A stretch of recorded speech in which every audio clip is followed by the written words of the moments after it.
Hello. It is me, Senior Fanfics, and this is what if Luffy was sent back in time to see Roger. Please like, subscribe, and check out the fanfic in the link below. And enjoy. The first time Shanks met this boy in East Blue, the red-haired captain knew that he was the one. He yelled out pointless dreams with such conviction and paid no heed to the sneers and outraged opposition, staring down at him in disapproval. The boy completely disregarded it and wore that overly large grin. Shanks was soon infatuated with this boy. He knew the boy was someone that he had been searching for over 20 years. He was just like Roger. The boy had such striking resemblance to his late captain, a big, wide, genuine and easygoing grin that had such horrifying ability to enthrall anyone directed to it. Shanks wasn't any different. Without him knowing, he had wrapped Shanks around his little finger. He was just like Roger, and he was aware that the will of D would never die as long as Shanks protect this boy. The fire was still there, blazing violently even after 20 years. The scarlet-haired man was more than happy to sacrifice his left arm, no his whole life for this boy, for his affection for this boy, and for the sake of his late captain's unspoken wish. He knew his captain, for he was the one given that precious hat to. He had wanted someone to inherit his will that he could not fulfill due to his terminal illness, and he had been waiting even until his death, until someone worthy enough to reborn and inherit that will. Why do you want to be a pirate? Shanks couldn't help but ask this question to the young boy. He wanted to assess his worth if he was the chosen one by Roger to set out to the sea and complete the missing puzzle that Roger had structured for years. His response sent a wide smirk to Shanks, a wide approving smirk. Eyes glimmering in determination, big dream as big as the sea and an unbelievably grin on his lips. I want to be free. A pirate means that you're free, right? That was it. That was the only thing Shanks needed. Monkey D. Luffy will become the leader of the new age of piracy, and Shanks was going to be the first bidder of it. He would wait for the great return, no matter how long it would take. His arm was the price for his bid, but he didn't seem fazed by it. He didn't regret the idea, he was rather happy with his reckless decision that later got him several bumps from his worried crewmates, most of them came from Ben himself. It was time for the veteran pirates to leave, and Luffy was accepting to the idea. He too wanted to be a pirate after all, and fully knew that he could not be kept in one island forever. Will you miss us? I will not ask you to bring me anymore. I will become a pirate myself. Shanks chuckled before his maturity drained away. He stuck his tongue and teased the kid mercilessly, like you have what it takes to be a pirate anyway. Of course, Luffy was one reactive boy, which was the main reason why Shanks loved the kid so much. Of course I do. I will find nakama that are stronger and greater than you guys, and I will find One Piece and become the Pirate King. He declared loudly, his voice loud and strong even for a 7-year-old, and Shanks' eyes twinkled in pride. Oh, you want to become stronger than us, huh? He continued to watch the determined, slightly miffed Luffy's face before a flash of image ran through his mind, his late captain, grinning with that famous D smile of his. Captain is that? Shanks' grin widened before he plucked his straw hat off him. His head felt like the small uncomfortable exposure from the sunlight. Alas, it was a new feeling, like a heavy weight lifting off him. He knew he will miss that hat, but he was certain that the new owner of this hat will surely take care of it. It was as if he had given Luffy Roger's will, in a metaphorical form of Roger's hat, the only intangible remaining of his adventure and dreams. Luffy was shocked to have that hat on top of his head. Shanks had never let him touch his hat at all, and he could feel the honor and responsibility build up in his chest. I will entrust you with this hat. I want you to give it back to me when you've become a great pirate. Luffy nodded, tears streamed down his face, and Shanks smiled fondly before turning around and taking off, raised the anchor. Shanks knew that Luffy was the chosen one, the one that he had been waiting for 20 years to inherit Roger's legacy, and he knew that Roger's soul will always watch over this small boy to make sure that he would one day reach his dream and stand at the top. Naguri was a pirate who retired but still had that fire in him, something that was calling him back to the sea. He knew he didn't have that much time, but he still wanted to return, the unpredictable place he called home, the sea. Something in him was telling him that he shouldn't waste his time dwelling in an island in East Blue. Roger had spared his life and he won't let it waste.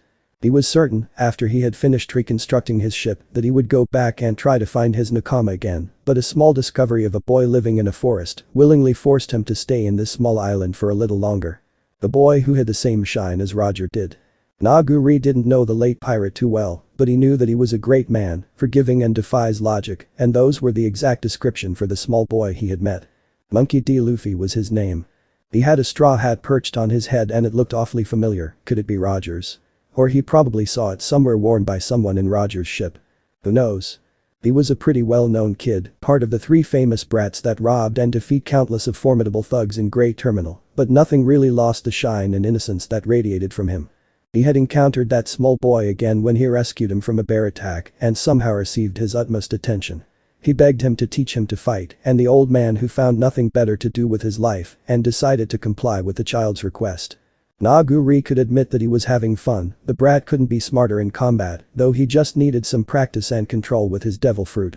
It slightly relieved him that the boy liked his devil fruit, despite being a quite useless fruit in comparison to other types such as Loja or Mythical Zone. The old man believed that he would become someone great one day. I wonder what Ace and Sabo are doing right now, the little boy mused slightly loudly, earning the attention of the old man. They were taking rest since it was already dark and they needed to make fire to cook up the fishes they caught in the afternoon. Maybe sleeping. Naguri offered and Luffy nodded in agreement. I wonder if they miss me. I'm sure they do. The grin broke out on his lips. It was impossibly big that even the veteran pirate thought his face would break. Yeah. I love Ace and Sabo. The old man's face widened. Was his eyes fooling him? He just saw Roger smiling towards him, but it soon recovered to the face of the familiar little boy. The grin flashed onto the old Naguri's face. I know. Roger, welcome back. Buggy hated this kid. He hated that kid with red vest, aggravatingly familiar straw hat and that impossibly wide grin. He had publicly disgraced him, sent out his body parts all over the sea and gotten away from his execution and had him survive the whole ordeal. It was because of his devil's luck. To top it all off, he had to escape from that marine captain's hold. But something in him couldn't leave that boy alone, the boy that had a striking resemblance to his captain. Buggy never really had any attachment to Roger or to the Jolly Pirates, but Buggy had his reasons to follow that man. He never followed any man aside from him. Buggy was a pathetically prideful man who only accepted his opinions and none from others, but Roger was an exception. He was a fool, Buggy would admit, rather quietly, but he had his moments where Buggy felt proud to pronounce that Gol D Roger was his captain. He did not have any problem of Roger being the pirate king as well. Buggy respected that man. And Luffy was the only one that was close to earn Buggy's respect. He was selfless, a fool and incredibly lucky.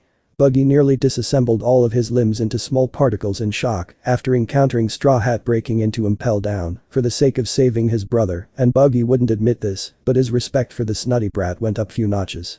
Being in an alliance with Straw Hat and entered the War of the Best was due to future public reputation, but watching Luffy sacrificing his life and fighting against rounds of marines that even Luffy was sure out of his league made Buggy understand Luffy even further.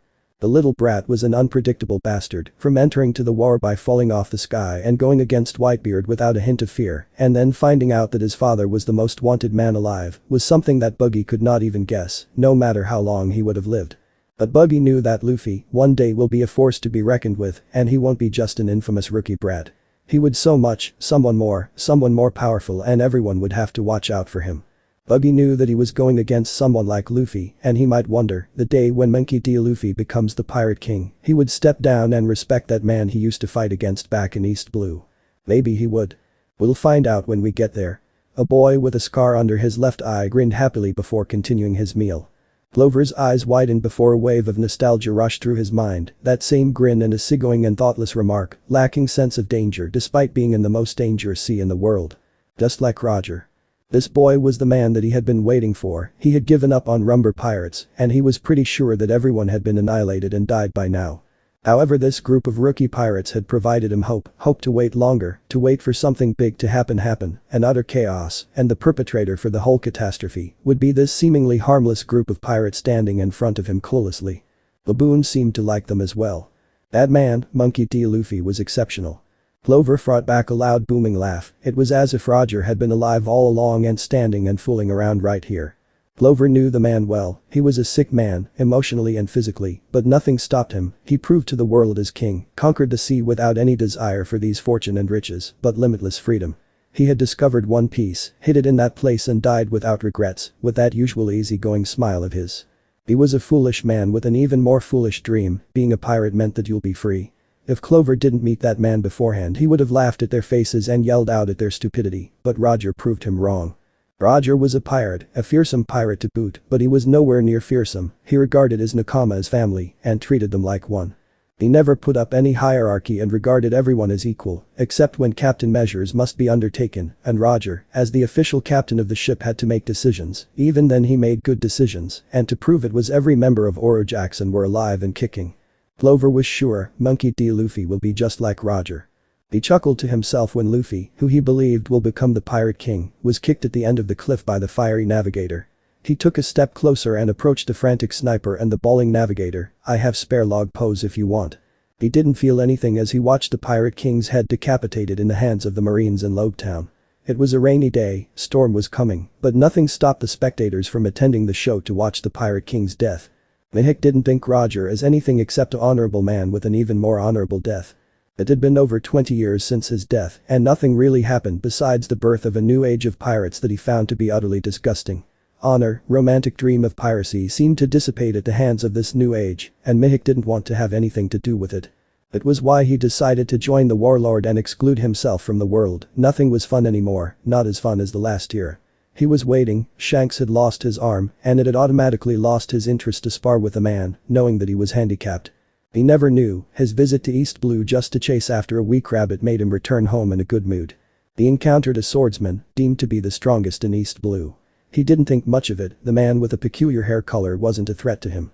He had fallen into petty taunts and had blindly attacked him instead. But what he did impressed the swordsman, the choice of dying instead of losing. How truly honorable. He had a friend, or a captain, who immediately attacked him when the unconscious swordsman fell to the sea, and he could see the burning rage the straw-hatted boy had for him. He had encountered countless of pirates, but no one had the exact burn in him, and he was just like what Shanks had told him about, reckless. The swordsman couldn't help but spot striking resemblance with Roger, that contagious smile for his nakama, the love and care for his friends, and of course, his high-reachable dream. Maybe this year wasn't so bad after all. He smiled. Smoker's eyes widened, he smiled the second before his death. The smoking man could feel his tongue go dry, and his eyes stayed glued to the direction of the execution tower. Smoker was going to give the respect for this young dead pirate for smiling, and a slight tinge of disappointment washed through him. He had respected Roger, though he would not admit it even if he had to die, and his respect for Monkey D. Luffy started to grow. But unfortunately, he had to meet his end. Alas, it was for the best of the world. Despite being a D, he was a pirate, and they had to be exterminated from the world. That was the true justice of Marines, the death of pirates, bandits, criminals whatsoever. He gaped at the sight of lightning sparks electrocuting right down to the execution tower, blinding the audience around. But Smoker knew better, no one can survive that magnitude of lightning, either way it was going to kill Monkey D. Luffy and the unlucky executioner. Buggy. His convictions were proven wrong at the sight of a young man with red vest picking up a tattered straw hat at his feet before setting it on his head. He was smiling, laughing at that, screaming out to the world and the audience that he had survived that horrific execution, that lightning. As if the heavens didn't want him to die just yet. He's alive.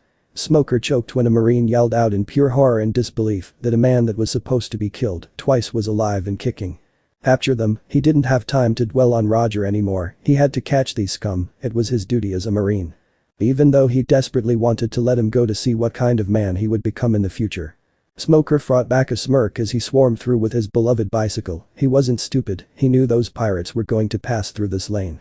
He was proven right when the familiar raven-haired man with tattered straw hat and his blonde companion ran towards him. Here at last. Straw Hat Luffy.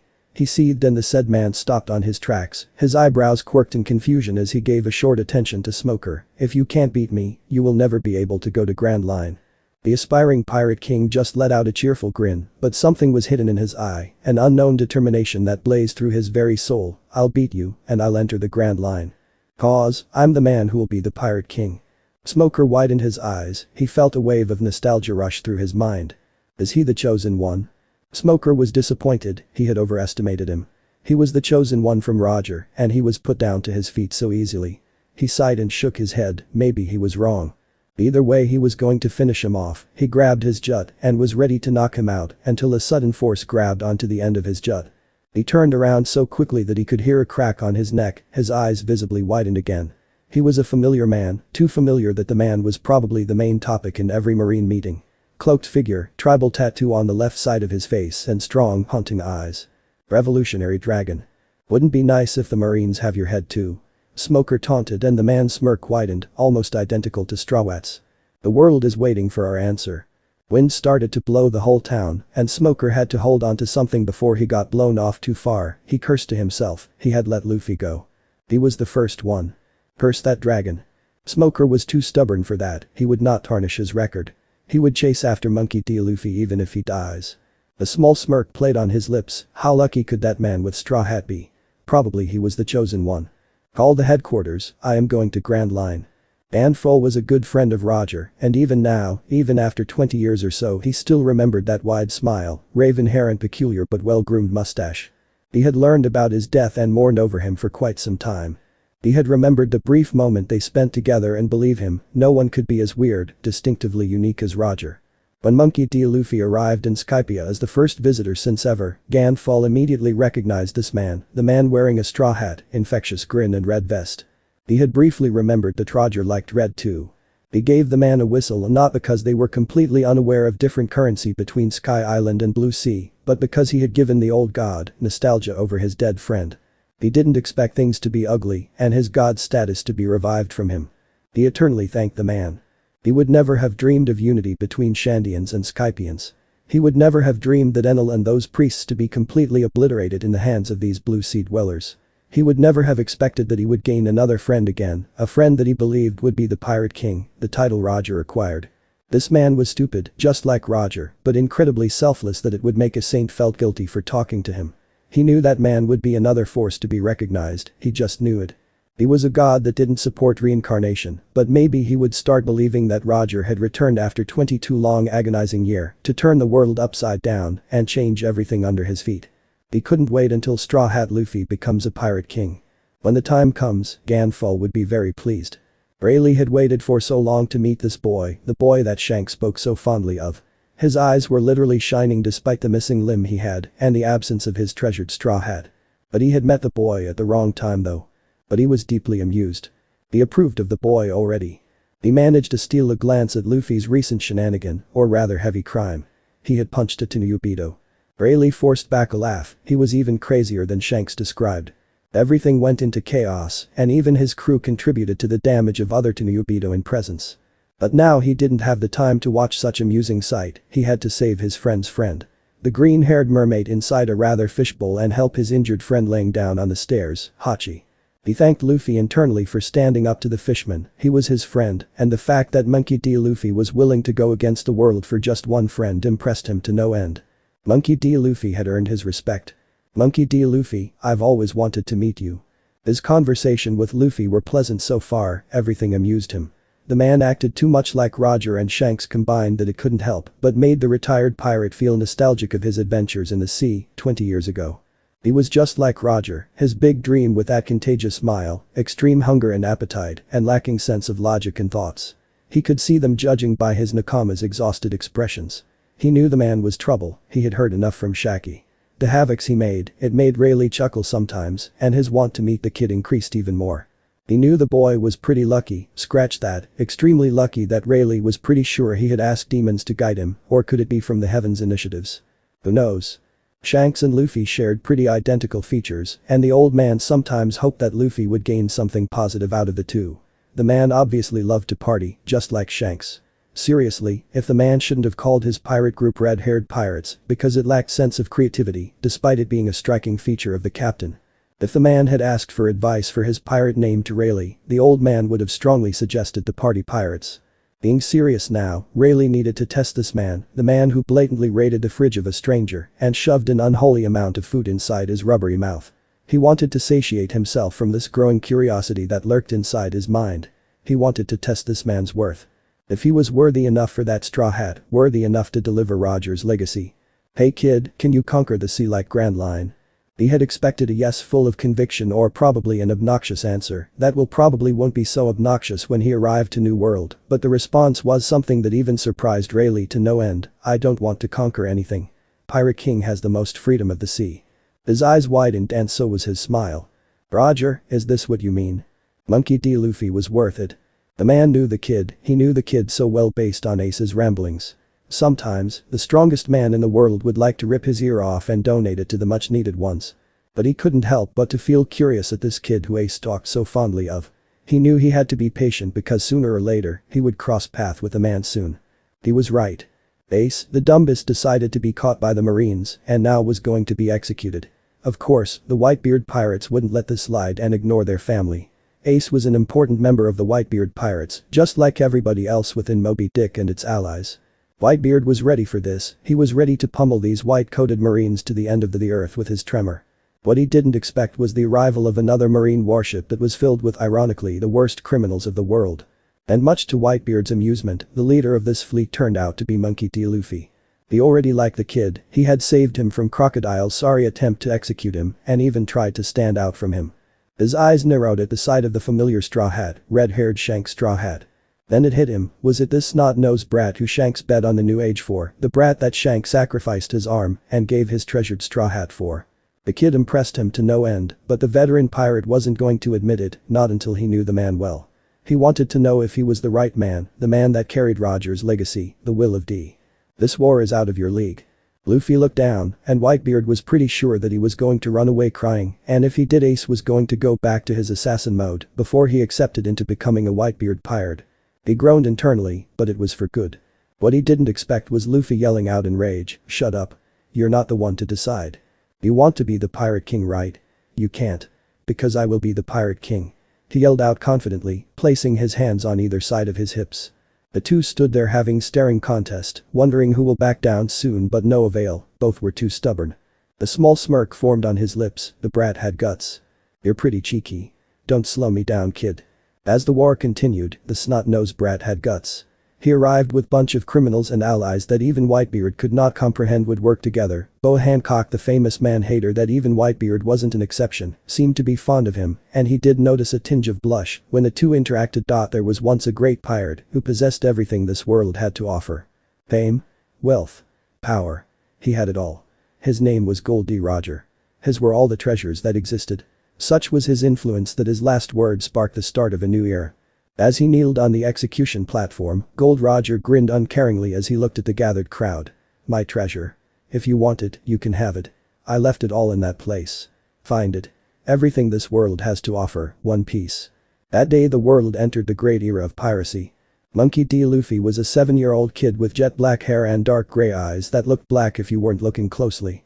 He was standing on the deck of a ship as he glared at the grown men in front of him, all of which were looking at him with amusement. That angered him since he felt that they were always mocking him, making fun of him, and didn't take him seriously. He might be a kid, but he was strong enough to shatter wood with one punch. His grandpa had taught him how to train his body before he left to do whatever it was that he did about 1 year ago, and with nothing better to do, Luffy spent most of his time exercising. That meant that at the very least they shouldn't dismiss him and so carelessly. With a growl, Luffy picked up a knife that was laying around and walked until he was standing a few feet away from red-haired man that was wearing a straw hat and had 3 scars going across his left eye. Luffy glared up at him with determined eyes. "I've had enough. I'll prove to you that I'm tough enough to become a pirate and head out with you," he declared, raising the knife above his head. Shanks, the red-haired man, eyed the knife wearily for a second before he laughed and grinned down at Luffy. "Dahahaha. Go for it. Let's see what you are going to do." Despite his words and the grin on his face, Shanks' eyes never left the knife that Luffy was holding. "Oh, look. Luffy is going to do something funny again," said one of the crew members loud enough for everyone to hear, which resulted in all the other men laughing as they turned towards Luffy with expectant look on their faces. Luffy gritted his teeth at the sound of their laughter before his hold around the handle of the knife tightened and he twisted his wrist and brought it down towards his face. He closed his eyes in preparation for the pain, ignoring the abrupt stop of the laugh of the other pirates as he did so, only to not feel pain exploding from his face. Instead, he felt a calloused hand wrapping firmly around his wrist and he opened his eyes, flinching when he saw that the knife was just a few inches away from puncturing his eye, surely to damage it irreparably forever. "You idiot," shouted Shanks as he quickly took the knife away from Luffy's hand and then punched him over the top of his head, sending him sprawling to the floor of the deck and making a huge bump appear where he hit him. "You could have gouged your eye out, you know. What possessed you to that, Luffy?" With tears gathering at the corner of his eyes, Luffy looked up at Shanks from his position on the floor. "I just wanted to show you that I have what it takes to become a pirate like you. I'm tired of being scooped up in this good-for-nothing island." Shanks' expression softened and with a sigh he picked Luffy up by the scruff of his neck and set him on his feet. "You are still too young, Luffy.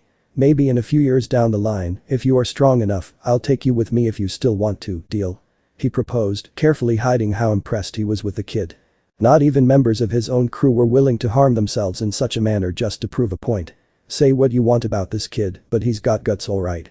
Luffy perked up at that and he nodded his head vigorously as he tightened his tiny fist and flexed his arms. "Deal. I'll be sure to train extra hard from now on. And if you don't take me with you then I'll set out on my own and become a bigger pirate than you, Shanks. Shanks could only laugh at this, the rest of his crew joining in. Luffy only glared at them in anger and indignation. Oi, shut up. Stop making fun of me. .000. A few hours later Luffy, Shanks and his crew were at Party's bar, the only bar in Fuchsia village. They were all just having a good time, with Shanks and his crew eating, drinking and teasing Luffy who, despite hating how they made fun of him, genuinely enjoyed their company. Other than Makino, the pretty dark green-haired girl that tended to the very bar whom he would occasionally help with her chores in exchange for food, he had no one else to spend time with. Luffy was currently grumbling and pouting petulantly as he sat on a stool. He had to deal with Makino scolding him for attempting to do something as reckless as stabbing himself. He promptly ignored Shanks once again making fun of him, this time about the fact that Luffy was not that good of a swimmer yet. When Shanks was finished, Luffy turned towards him with glare. So, what if can't swim yet? I'll just stay on the ship. Besides, I'm plenty strong. I've been training a lot. My punch is strong as a pistol fire. Ahahaha. Laughed Shanks as he looked down at Luffy. Is that so? Are you willing to prove it? Of course, I am.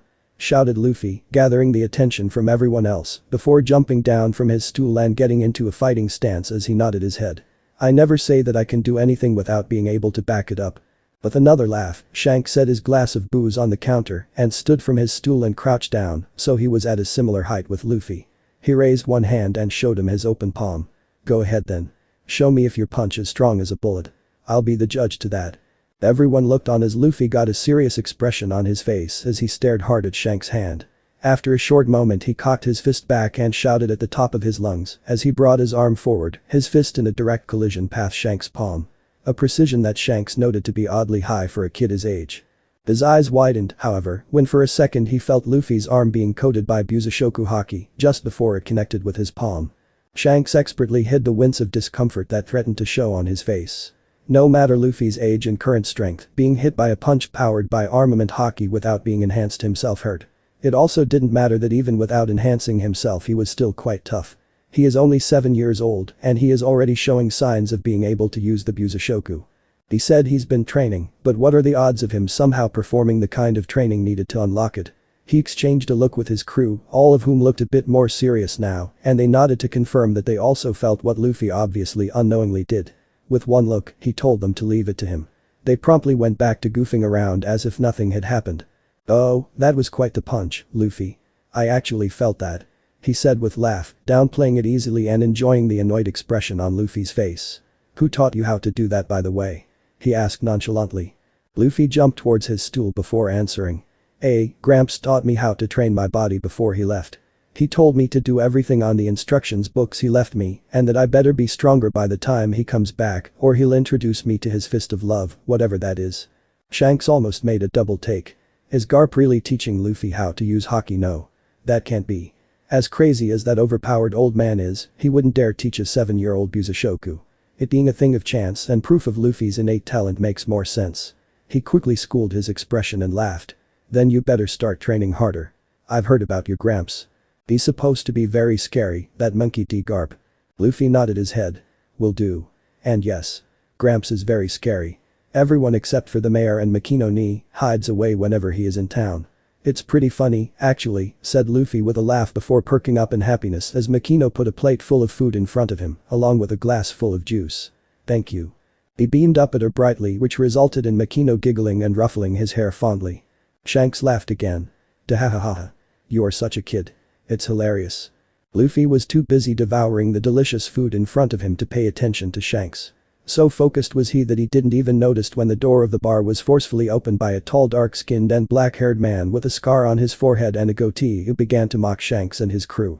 Instead, after finishing his meal and still feeling hungry, Luffy opened the chest that Shanks had brought with him, knowing that it contained more food, and he perked up when he saw a big yellow fruit that was vaguely pear-shaped with jagged blue lines going down its length. Luffy promptly shoved the entire thing into his mouth and grimaced when the incredibly sour flavor hit his taste buds.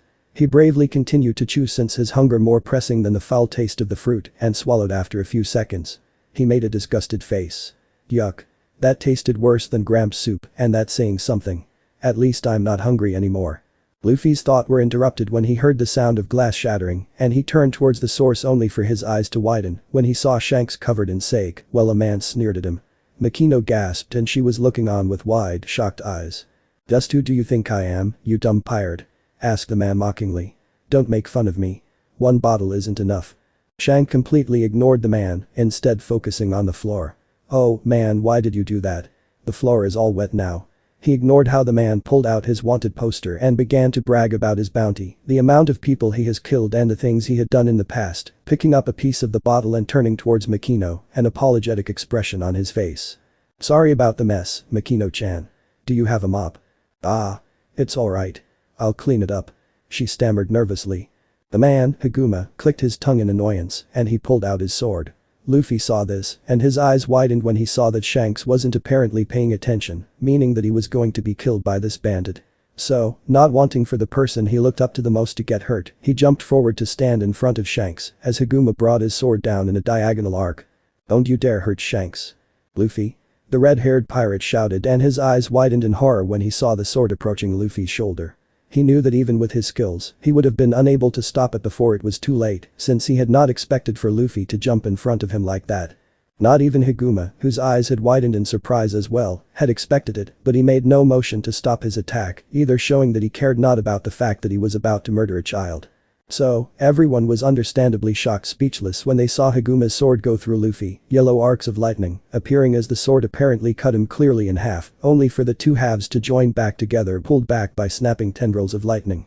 Luffy also noticed this, and he screamed in shock at the sensation of being cut in half, and it not hurting only to feel how he was put back together. This resulted in him released a blast of lightning in Higuma's direction. Higuma's eyes only had time to almost bug out of his head before he screamed in pain as thousands of volts of electricity shocked him at almost point-blank range. Even Shanks was shocked a bit, but he was made of sterner stuff and he barely flinched, and that was because he was wet in the first place as a few arcs of lightning reached him. Oh, please don't tell me, he trailed off in shocked horror as he turned towards the chest that contained that devil fruit they had found in Burka when they were exploring the Sky Island as they were making their way to East Blue in order to take a break from the ridiculously and absurdly dangerous waters of the New World. The smell of burnt ozone filled the bar along with the smell of cooked meat as Higuma fell to the ground on a heap. His skin darkened many shades further and his entire body twitching as his eyes rolled to the back of his head. The other bandits could only look on in horror as their leader was beaten and most likely killed if how his body suddenly stopped twitching and laid eerily still on the floor. Shanks gave his crew a sharp look as he stood up, seemingly ignoring Makino's horrified gasp as she looked at Higuma's body. His crew nodded back at him and they quickly moved to incapacitate Higuma's minions before they tried to escape or worse, attempt to harm Luffy in revenge for him accidentally killing their leader, which Shanks knew that it would only end in them sharing Higuma's fate. There was no way in hell that small-time bandits like them had access to Kairaseki, Sea Stone, much less Busoshoku Haki, which were the only ways to physically restrain and or harm Luffy now that he ate a Loja-type devil fruit. Luffy stared at the burnt and very dead body of Higuma. His expression was blank, but his entire body was trembling. He raised his hand and he looked at them, flinching when sparks flew from them. What I didn't mean no this. Shanks put a comforting hand on Luffy's shoulder, making sure to coat it with Busoshoku Haki so as not to get hurt by Luffy's new power, and he smiled grimly at him. Calm down, Luffy. It might have been an accident, but what is done is done. Even thought it was unintentional, you killed him in order to protect me. You want to be a pirate, right? Killing is a fundamental part of it, but remember, it only should be done in order to protect what's important to you, be it a person, something you cherish or your dream. It gets easier the more times you do it, but it should never be enjoyed. Do you understand, Luffy? He squeezed his shoulders, trying to convey the seriousness of his words. Luffy had a few tears in his eyes, and he gulped when he realized that Shanks was being 100% serious for perhaps the first time since he met him and nodded his head. Shanks smiled at him and nodded, ruffling his head. Now, I want you to be honest with me, Luffy. Did you eat the fruit that was on that chest? It was obvious that he did, but he still needed Luffy to come clean about it. Luffy shuffled nervously from one foot to another, not noticing how Shanks' crewmate swiftly dealt with the other bandits and began to take them away and out of the bar. Yeah. I did. I was still hungry and I saw Lucky Roo putting that fruit on that chest and bringing it down. Why do you ask? Does it have to do something with what I did to that guy? He asked before pointing at Higuma's body, but refusing to look at it. Shanks sighed in annoyance. That fat ass will be on 24 cleaning duty for the next decade. Still he trailed off as he looked down at Luffy, remembering what he had seen today, and an excited grin appeared on his face. The sight of it scared Luffy for some reason.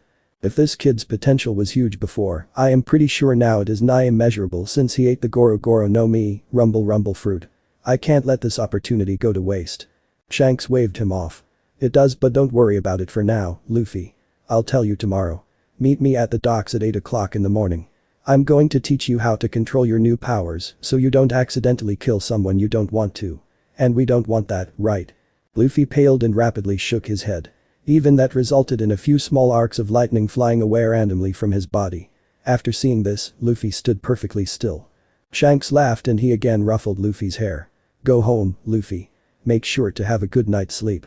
Tomorrow's gonna be tough, so it would be in your best interest to get as much rest as you can. Shanks laughed again when Luffy wordlessly nodded and bolted out, a few arcs of lightning leaving his body to strike against the street harmlessly as he did so. When Luffy was out of sight, Shanks sobered up and he turned towards Haguma's body. Now, what to do with you? A few seconds later he grinned. Boy. Shanks. Said red-haired pirate looked up and grinned when he saw Luffy running towards him and sparks were flying from his body as he approached him. He waved at him in greeting. Hiya, Luffy. Did you sleep as much as you could as I told you to do? Remember, it's gonna be real tough for you from now on. Luffy stopped running once he reached him and grinned up at Shanks, who noticed that his smile wasn't as wide as usual. I think I did. I couldn't sleep at first because of, well, you know. But I eventually fell asleep when my body couldn't help it anymore. I don't feel tired, to be honest. I feel with more energy than usual now that I think about it. Shanks nodded in understanding. That's good, he said, and then pulled out a bag from behind him that was almost as tall as Luffy and twice as wide. The sound of metal clinking against metal was heard as Shanks threw the bag at Luffy, who caught it with a blink of his eyes. Luffy opened the bag curiously and his eyes widened when he saw that it was filled almost to the brink with beery bills and coins. Shanks. What is this? Shanks laughed at Luffy's shock. Dahahaha. That's your reward for killing Higuma. That guy's had an 8 million bounty on his head. Since you offed him, albeit on accident, it's only fair that you get it. Luffy looked at the bag with a conflicted look on his face and he turned towards Shanks. It's really okay if I take it. Won't it make me a bad guy for receiving money after killing someone, even if I wasn't meaning to do it? Shanks smiled softly and he put a hand on Luffy's head. You want to be a pirate, Luffy, and as such, you will learn that there is rarely such a thing as a good guy and a bad guy. We are all people with ambitions and dreams willing to do almost whatever it takes to accomplish them. Make no mistake, evilness and cruelty does exist, and those are the things you have to despise and fight against. Always remember to judge others by their actions and never by their words and/or appearance. Luffy's eyes gleamed with understanding and he nodded his head. I get it, Shanks. I promise to never be cruel or evil and to always fight against it if I get the chance. In that same note, I promise to do whatever it takes to accomplish my dreams as long as it doesn't go against my first promise. Shanks nodded, pleased. That's what I like to hear. Now, let's take that money to Makino-chan so she can look after it for you until you get back. We are heading into the forest and I believe we are likely going to spend the whole day there. With a grin, Luffy, with his bag full of money, followed Shanks. Alright Luffy, I want you to pay close attention to what I am about to tell you. It's very important you never forget this, okay? Shanks spoke seriously once they arrived at a clearing in the forest big enough for what he had planned. They stood right in the middle of it facing each other. When Luffy nodded his head attempting to mimic Shanks' seriousness, with some success much to the red-haired pirate's hidden amusement, he continued. Yesterday, what you ate wasn't an ordinary fruit, but rather, a devil fruit. More specifically, one of the strongest Loja-type devil fruits. The Goro Goro no Mi, which gives you the ability to create, control and transform into electricity at will. With me so far? Luffy nodded. That means that the reason why Higuma couldn't harm me when I jumped in between his sword and you was because I turned into electricity, right? And then I created it when I, blasted him. Shanks nodded, glad that Luffy could at the very least use basic logical deduction going something that he had already seen. That was going to make things easier. That's correct. Before we get further into what you can do with your fruit, I will explain the different types of fruit there are and their characteristics, okay? When Luffy nodded, Shanks proceeded to do just that. There are 3 types of devil fruits. Paramecia, Zone and Loja. The first one, Paramecia, are the most common ones and give you some sort of ability that can range from being able of sectioning part of your body to allowing you to cause earthquakes. Luffy's eyes widened. Earthquakes, are you for real? Shanks grinned. That's right. The one known as the strongest man in the world is the user of that fruit. Whoa, breathed Luffy. Shanks chuckled. Next we have Zone type devil fruit. They are less common than paramecia, and they give you the ability to transform into a beast or an animal, along with giving you certain traits of that animal, like increased hearing range for example. Shanks paused, and when he saw that Luffy both understood and committed the info to memory, he continued. And finally, we have the type to which your devil fruit belongs to. Loja. This type of fruits is the rarest and is considered generally stronger than the other two because, as I said earlier, they give you the ability to create, control and transform into an element, a force of nature. Yours is especially strong since it's lightning, an element that burns hotter than the sun and moves faster than sound. Hotter than the sun? Screamed Luffy in disbelief. Shanks shrugged. That's what scientists say, and since they know their stuff, I'm willing to take it at face value. He laughed uncaringly, making Luffy sweat drop at him. A few moments later, Shanks was serious again. That doesn't mean, however, that you are suddenly invincible just because you can transform into lightning. As it is one of the strongest forces of nature, it's also one of the most difficult to control. Not only that, but there are methods that can be used to hurt you. Luffy gave Shanks a skeptical look. Such as. When you consume a devil fruit, you lose all ability to swim in the ocean. You are weakened to the point of being unable to move if you come in direct contact with it. That means that anything with the same properties as seawater is a weakness to you. There is a type of stone called sea stone that can be used as cuffs or to forge weapons that can harm you, he said, more serious than before, making Luffy gulp before he nodded his head vigorously, showing that he understood. With some hesitance, Shanks continued. Another method would be through the use of Busoshoku Haki, which is a special technique that allows you to hit even Loja-type devil fruit users when they are transformed into their element.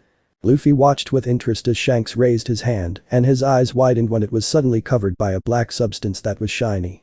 His eyes gleamed in delight. That looks so cool. Do you think you can teach me that? Shanks laughed as he dismissed his armament Haki. That confirms it. Yesterday was just pure dumb luck mixed with the results of Garp's likely ridiculous training methods and Luffy's own potential. His thoughts were not on his face, however, which instead was pulled into an amused expression. If you manage to get enough control over your lightning powers and you impress me enough, I'll see about teaching you about Haki and its types, alright. He grinned down at Luffy. Something tells me that he will be able to also use Kenbenshoku and Hashoku too. This brat. Luffy matched his grin as he tightened his fist and locked eyes with Shanks. Bring it on. I'll show that I have what it takes to be recognized by you, Shanks. I'm not about to let you down, you hear me? And Shanks wholeheartedly believed him.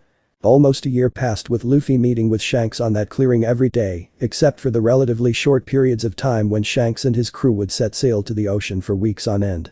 Genuinely desiring to be acknowledged by Shanks, Luffy threw himself into his training with all he's got, and he succeeded on his task of impressing the red-haired pirate. Not only did he manage to get enough control over his lightning powers that he was no longer afraid of accidentally electrocuting someone, but he also devised quite a few different attacks with those same powers. Because of that, Shanks taught him about the 3 types of Haki, and they discovered that Luffy had the potential to use the 3 of them a few months ago. With that in mind, Shanks taught him methods of training that would help Luffy develop Kenbenshoku and Busoshoku Haki. Hashoku Haki was all about state of mind, instinct and willpower, and its development was different for everyone, so the only thing he showed Luffy was how to reach within him to bring it forth, but training it was up to Luffy. Now Luffy stood at the docks, an upset look on his face as he watched Shanks' crew loading their ship with provisions, while Shanks himself shouted orders at them from a few feet away. Are you leaving for good this time? Shanks turned towards him, an amused grin on his face. Yeah. We have stayed long enough here. It's time we finally went back to the New World. Shanks had also taught Luffy about the Grand Line and the things he could find there, and instead of dissuading him, it only made Luffy more excited about sailing a sea filled with such wonders. And not only was it time to go back, but he had gotten intel that Monkey D. Garp was on his way here. Even though he was a Yonko and he was the hero of the Marines, they were not in bad terms personally. That didn't mean, however, that Garp wouldn't attempt to capture him, and Shanks was not going to let him do that easily. There was no need to rearrange East Blue's geography after all, so avoiding him was the best course of action. Shanks' grin turned teasing. Are you upset? Luffy shook his head rapidly, dismissing the tears that had been about to leak out of his eyes. PFFFT. Heck no. A few moments later Luffy sighed and turned away, a sad expression on his face. I won't force you to take me with you anymore, you know. I decided that I'm going to become a pirate by myself. Shanks snorted. As if you could force me to do anything. Dahahaha. He laughed before he grinned. So, you decided to eventually head out yourself, huh? I'll be honest, Luffy. You have tons of potential, but there is still a lot you need to do before you are ready to become a pirate. Right now, you are barely scratching the surface. Luffy scowled and turned towards him with determined eyes. I'll show you then. I'll become better and stronger pirate than even you. I'll even find myself a crew stronger than yours. And then I'll find the world's biggest treasure and become the pirate king. Everyone stopped what they were doing and turned to look at Luffy fondly. Even Shanks' face softened as he looked down at him. You want to be bigger than us, huh? He trailed off before he smiled softly and reached for his straw hat. In that case then he took off his hat and put it on Luffy's head. This hat is my gift to you. It's my favorite one, you know. He smiled as Luffy began to cry in earnest, gritting his teeth as he tried and failed to stop his tears. Shanks began to walk towards his ship and he turned around to give Luffy a grin. When you become a great pirate, you'll return that hat to me. Unable to form words, Luffy just nodded his head in agreement. He then watched as Shanks and his men set sail towards the horizon, not moving until he couldn't see them anymore. Luffy finally walked away when it was only him and there was a determined look on his face as he headed into the forest. He had a promise to keep and the first step into fulfilling it was to become as strong as he could until he became old enough to become a pirate. Rise and shine, brat.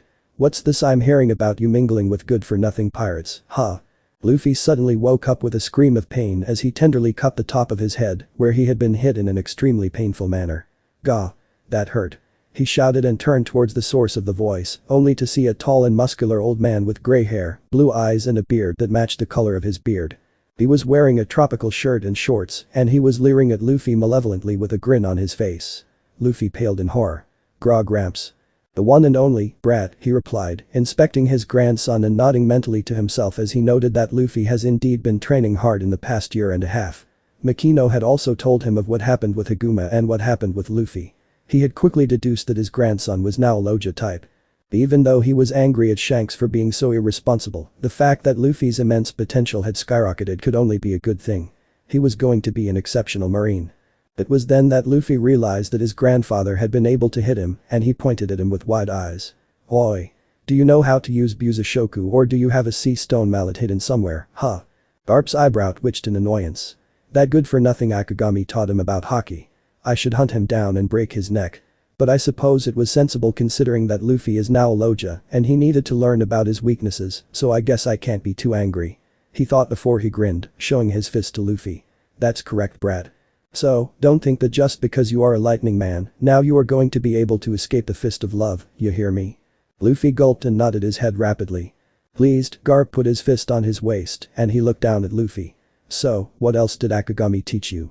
Luffy quickly deduced that Akagami was Shanks since he was the only one with red hair that he knew and promptly answered. He helped me control my lightning powers and develop a few attacks. He also taught me the basics of using a saber and a flintlock. Then he taught me how to train in Kenbenshoku and Busashoku hockey since he told me I could use the tree forms of it. He told me that only I could figure out how to train Hashoku. Outwardly Garp just nodded. Inwardly, however, he was thinking furiously. So, he can use all forms of hockey, eh? That's good, excellent even. I think I should teach him the Rakishiki too. It would make him learn how to use Kenbenshoku and Busashoku far more easily. Not only that but if he becomes strong enough, he can help me clean up the Marines from the corrupt fools that are at the top. Garp was loyal to the Marines and the world government, but he was not blind to their faults. One of the reasons he wanted Luffy, and the other two, to join the Marines was because he knew that they had enough potential to become incredibly strong, to the point that could start the much needed revolution the Marines needed to be the true force of justice he knew they used to be. Man.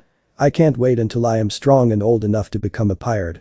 Garp paused and he turned towards Luffy with an angry expression on his face. What did you say, brat?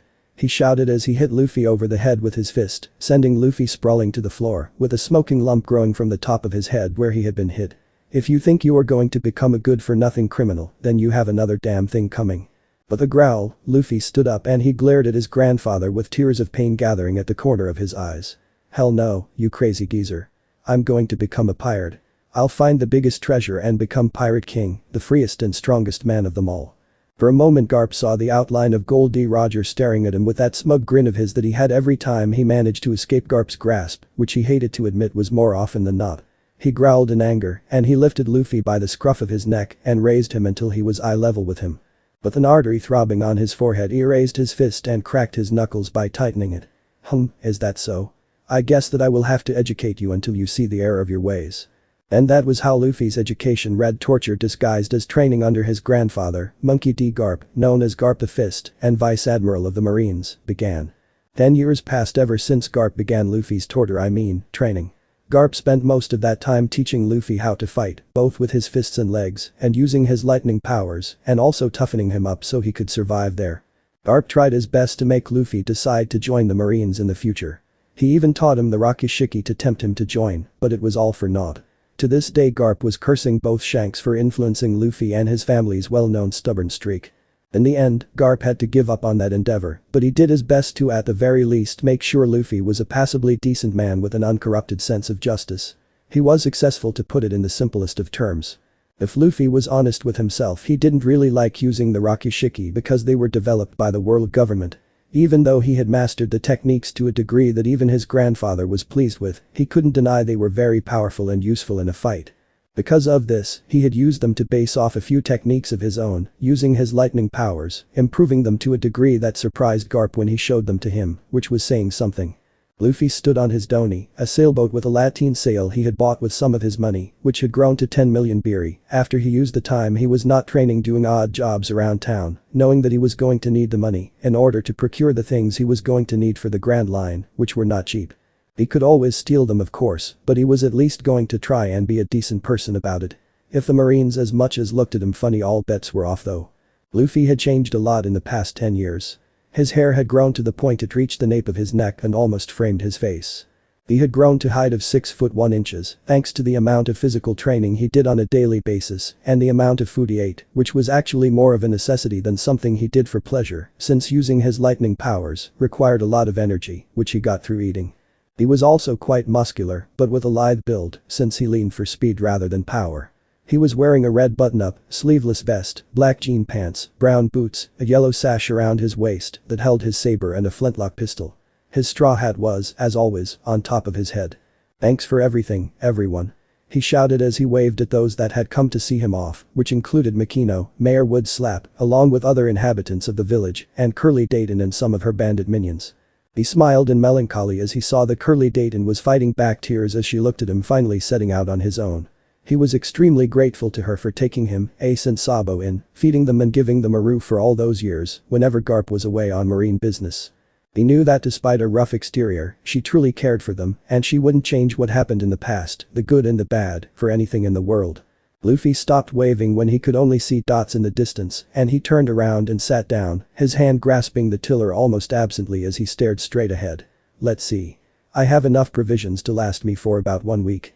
That should be enough to last me until Shell's Town, where I should be able to restock again. Yosh. And if I'm lucky I'll run into Iron Mace Alvida. She's rumored to sail the waters between here and Shell's Town. I'm sure she's got a lot of useful things I could steal, and her bounty could be a nice addition to the amount of money I already have. Shishi. Luffy then used his compass and map in order to set his sailboat in direction towards Shell's Town. When he was done, he leaned back and closed his eyes to take a nap, only to pause and sigh annoyance a few moments before the boat was suddenly rocked violently as the waters churned. There was a roar, and Luffy opened his eyes to see a brown-scaled sea king that vaguely resembled a barracuda and could easily swallow him and his boat whole, leering down at him with hunger in its intelligent red and yellow eyes. It lunged towards him, its maw opened wide as it made to eat him, and Luffy was about to use one of his many lightning techniques to easily off it when an idea occurred to him. This Sea King, or as it was better known by the inhabitants of Fuchsia Village, the Lord of the Coast, caused a lot of issues for the many fishermen, eating the fish and occasionally the fisherman when it was feeling particularly hungry. Still, as intelligent as it was, the Sea King was still an animal, and Luffy couldn't bring himself to kill it just because it was following its instincts. So Luffy decided that he should make something useful out of it. Locking eyes with the incoming sea monster, Luffy glared at it as he brought forth his Hashoku Haki, pining it in place with the force of his will. After a few moments of clashing wills, which Luffy won easily due to the Sea King being an animal despite its intelligence, the monster seemingly calmed down and it slowly approached Luffy, bowing its massive head in submission the moment it reached the boat. Luffy laughed as he roached forward and rubbed the Sea King's head affectionately. Shishi. I think I found myself a new pet. What should I name you, You a boy? Luffy asked and the Sea King shook its head, clearly understanding the question. A girl then. The Sea King nodded almost eagerly. So how about Nina as your new name? I think it's a cute, yes. The newly named Nina purred in apparent agreement and happiness. Luffy laughed and he patted Nina in the head. It's settled then. From now on you are Nina and the first member of my crew. Your job is going to be to make sure that we are always on course, okay? Luffy said as he pulled out a thick rope from one of the many chests that contained what he had taken with him. He wrapped it around Nina tightly, who looked on curiously at her new master. Luffy then pointed in the direction he was supposed to be headed. "Make sure I'm always headed in that direction and stay submerged unless I tell you otherwise or call you, alright?" Nina crooned and nodded before diving to the water, and Luffy laughed in delight as his doni began to move almost twice as fast as before. At this pace it was going to take 4 days instead of a week to reach Shell's town. Opting to tame Nina instead of simply killing her turned out to be best course of action he could have taken. With a laugh, Luffy settled back, putting his feet on top of the chest that contained his money and tilted his straw hat down until it covered his eyes. Finally, he could take a nap. So Iron Mace Alvida's base is indeed here," muttered a beautiful orange-haired girl with brown eyes. She was wearing white and blue shirt that strained against her big and perky chest and a tan skirt that barely covered half of her thighs. She was sitting in a small boat as she looked at her map and compass. "Judging by the wind and where I am, I should be reach the island in which she is at in 2 days, and I have more than enough food to last me that long." She then grinned as she looked up, her brown eyes gleaming with greed. "I know I'm no match for her, but I'm skilled enough to sneak in and steal all her money. After that I will head to the marine base at Shell's town and steal a map on how to get to the Grand Line, where I should be able to get what I need to reach the 100 million I need," she said to herself with determination as she stared straight ahead, her hand unconsciously tightening around the map she was holding. 2 days later and a grinning Luffy watched from the distance as a small island appeared on the horizon. The reason why he was grinning was because he could see a large pink ship anchored pretty close to the shore. It had 4 sails, one higher than the other 3. Each sail had a pink heart and the ship itself had 2 hearts on each side. The figurehead was of a duck and its flag had a Jolly Roger of traditional design, with the exception being that the skull was depicted from the side and it had a heart on it. "That's got to be Alvida's ship. The rumors about her being here are true. I hope that the rumors about her appearance are exaggerated though," he thought with a grimace as he recalled the many unflattering things the people that had seen the female pirate said about her. He shook his head and cupped his hand over his mouth. "Nina." He shouted and waited. A few seconds later, his pet sea king gently emerged from the ocean and stared up at him almost adoringly. "Take me around that island over there so I can get in without being seen, please," he requested. Luffy learned that the more affectionate and kinder he was to Nina, the easier it was to get her to do something. Feeding her was of no issue since she could easily snatch the many fishes that strayed too close to her. Truthfully, he wondered why more pirates didn't get sea kings as their pets. Oh, yeah. That's right. Almost no one had access to Hashoku, and even fewer were crazy and uncaring enough, which obviously Luffy was, to attempt to tame a sea king to make it function as a pet and a glorified towing submarine. With a croon and a nod, Nina submerged back into the ocean and followed Luffy's instructions perfectly. She towed him around the island and kept him at a distance at which those that were currently there had to be specifically looking for something in the horizon to spot him. After he was facing the island at an angle at which he could still see the sails of Alvida's ship but was practically behind them, Luffy ordered Nina to get him closer to the shore. When he was only about 100 meters away, he commanded Nina to stop and she raised her head to look at him curiously. He grinned at her as he patted her head. "I'll go into that island and beat the pirates that are there and take their treasure. That means that it's highly probable that we are going to change ships since there's barely enough space for me in the Doni as it is. I want you to slowly go back around the island and approach the pink ship while I deal with them."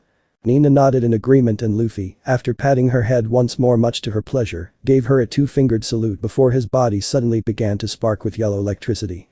His body turned into a bolt of lightning that in the blink of an eye and with a muffled sound of cracking thunder, closed the distance between the boat and the shore before it turned back into Luffy. All of this happened under the interested eyes of Nina, who, after a few moments, gave the Sea King equivalent of a shrug before she submerged and began to swim around the island slowly in direction of the pink monstrosity. Back with Luffy, he was whistling a jaunty tune as he uncaringly walked through the light forest that made up the inside of the island, looking around in a bored fashion. To be honest, this island is perfect for a pirate to set base. It's unassuming and out of the way. I ran into it due to pure luck. Now if Alvida would paint her ship in colors that were less eye-catching, I would call her smart, he thought in amusement.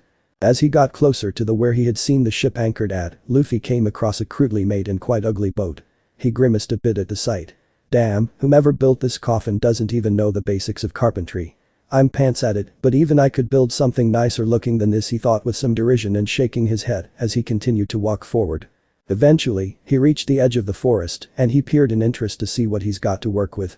He saw 2 warehouses, the 2 of them made out of wood, probably procured from the trees of this same island, but only one of them was painted. As he watched on, he raised an eyebrow in interest when he saw a beautiful orange-haired woman with quite the buxom figure that looked to be around his age, perhaps a year older.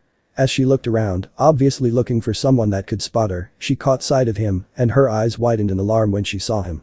Luffy just grinned pleasantly at her and waved almost cheekily.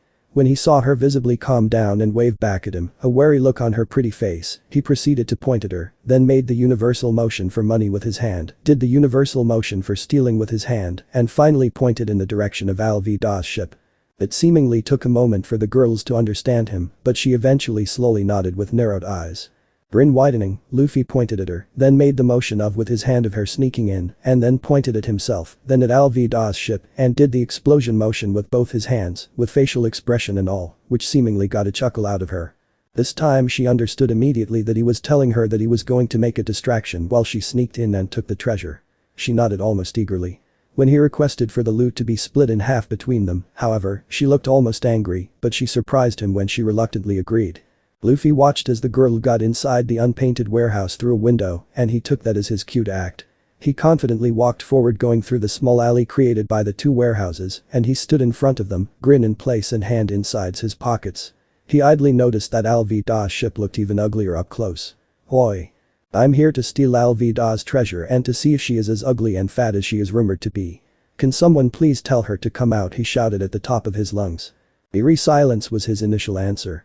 Inside the warehouse, as she quickly put beery coins and papers along with some precious jewels too, the orange-haired girl snorted in amusement as she heard the voice of the strange and very handsome, might she add, man that had spotted her and seemingly teamed up with her to steal from Alvida.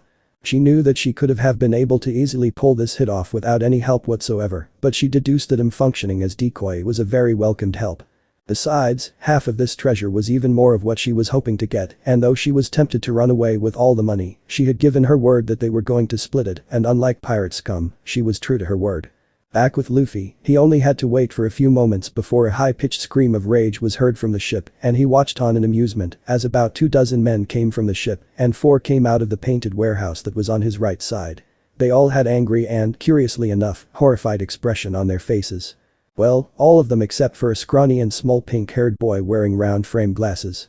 That one just looked horrified. Who the fuck do you think you are to speak such lies about me, huh? Bellowed the same voice that had screeched, and a big and round blur shot from the ship, somewhat impressing Luffy with its nimbleness, despite the amount it obviously weighed. The blur landed right behind the conglomeration of pirates, and Luffy grimaced as he caught sight of Alvida. If anything, those rumors about her were understated. She was a tall and very obese woman with long wavy black hair and freckles on her cheeks. She wore a white cowgirl hat with a large red plume, a red neckerchief, a pink plaid shirt, and a blue captain's coat over it. She wore rings on her fingers, and her long sharp fingernails had red polish. She had a purple sash with a flintlock pistol tucked in it and some jewels. She also wore graying pants and red shoes with gold buckles. Luffy just smirked at her. Me? I'm just an honest man who wants your treasure and cash and your bounty. I was only morbidly curious about your appearance, since it was spoken of so much when you were mentioned, but after seeing you myself, I can only say you are even uglier than I thought you were. Shh. He laughed merrily. Jaws hit the floor at Luffy's words, and a vein popped across Alvida's forehead and back of her hand as she brandished her spiked mace threateningly. Why you? I am the most beautiful woman in all the seas. Men. Teach this idiotic fool what we do to those that dare speak lies about my beautiful self. She bellowed, pointing at him with her mace. Without hesitation and war cries, Alvida's crew, with the notable exception of the pink-haired boy wearing glasses, charged at Luffy brandishing swords, knives and many types of blunt-type weapons. With a menacing grin on his face, Luffy grasped the handle of his saber with one hand and reached for his flintlock pistol with his left. As the pirates approached him, Luffy slowly began to unsheath his sword. The orange-haired girl, hearing this, curiously peered outside from one of the windows, and her eyes widened in horror when she saw the entirety of Alvida's crew charging at the man that was supposed to just distract them, not get himself killed. Before guilt over the fact that she had basically agreed to send him to his death, even though it had been his idea, could settle in, she was forced to gasp again when in the blink of an eye, he pulled out his sword, stabbed the 2 pirates that closed in him first in the gut in quick succession, before ducking under another that swung a bat at his head. Only to get shot in the face at almost point-blank range. The girl then watched, almost in a trance, as the handsome black-haired man single-handedly fought and defeated the entirety of Alvida's crew, laughing as he dished out pain, suffering and death in a manner that was almost beautiful to watch. He was graceful and quick, slashing them with his sword or striking them down using his elbows, knees or feet when he could after dodging their attacks, and sometimes retaliating with a lethal shot of his pistol that always caught its target in the head or the chest, killing them instantly as their brains or heart respectively got damaged irreparably. Luffy, meanwhile, had gotten bored pretty quickly when these guys proved to be not even worth being called a warm-up. So, it was with a disappointed look on his face that he buried his right fist into the face of the second-to-last pirate. Paving it in and sending him to La La Land only to turn around and kick the last pirate across the face with such strength that he broke his neck and killed him instantly. With a dull look on his face, Luffy locked eyes with Alvida, the members of her crew either dead, dying, groaning in pain or in blissful unconsciousness as they laid on the sand of the shore. Was that all? Utterly shocked, Alvida could only take a step back as she growled in anger. She then noticed that one of her crew had not moved in to attack him when gave the other, and she turned towards him and saw that he was giving the black-haired man that had made short work of her crew with almost contemptuous ease a look of utter shock and awe. She gritted her teeth. Kobe. What do you think you are doing standing there? Go and kill him for your beautiful captain, you little shit. Kobe, the pink-haired boy with round frame glasses, seemed conflicted as he looked between the bored-looking Luffy, the defeated members of Alvida's crew and Alvida herself. After repeating this for a few times, Kobe's eyes hardened and he turned towards Alvida with a furious glare on his face. No. I refuse. I'm sick and tired of the way you have treated me in the past 2 years. So if you think that I'm going to willingly walk to my death you have another damn thing coming, you ugly bitch. Alvida's jaw hit the floor. Luffy laughed. Shush. I like you kid. Even though you are scared shitless of this woman you still are brave enough to tell her what is what. He declared, noticing that despite the vehemence of his words, Kobe was still shaking in terror as he paled after realizing exactly what he just said. Alvida, after a few moments of shocked anger, bellowed in rage. Kobe. She screeched as she jumped toward him, her spiked mace raised over her head, ready to kill him one blow for having the nerve to insult her like that, even after she had allowed him to serve under her for 2 years. Kobe yelped and froze, only able to close his eyes in preparation for his death at the hand of Alvida. A moment later the sound of metal smacking against flesh was heard. What? At Alvida's incredulous shout and the fact that he had felt no pain, he opened his eyes only for them to widen when he saw the black-haired man that had defeated Alvida's crew effortlessly holding back Alvida's mace with his bare hand, the spikes not even harming him. His eyes, which had been dull before, now had a gleam of interest in them. This hammer's weight's approximately half a ton, I would say. And you are swinging it around with ease, and you can also put some strength into it. It seems like there's a bit of hope for you yet, Alvida. Shishy. Declared Luffy with a laugh, not noticing the incredulous look Kobe was looking at him with, nor the fact Alvida had blushed slightly at his words. In any case, however, I'm still going to cash in your bounty. I do need the money, you see. So, no hard feelings, eh? Then, under the widening eyes of Alvida and Kobe, Luffy seemingly disappeared in a blur of motion, which made Alvida lose her balance for a second as she fell forward a bit and making Kobe yelp as she jumped backwards so as to not get hit by her mace. In another blink of an eye, Luffy appeared above Alvida with his right fist cocked back. Night. He sank cheekily before he lashed out with his arm, clobbering Alvida over the head with enough strength to send her splattering to the sand, kicking it up in a cloud, and rendering her blissfully unconscious with probably a concussion. If her physical strength was anything to go by, she was going to be fine. Well, that takes care of that, said Luffy with a chuckle as he clapped his hands lightly, as if cleaning them after doing good job.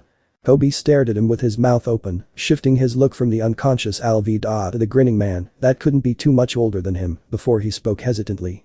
Just who the hell are you?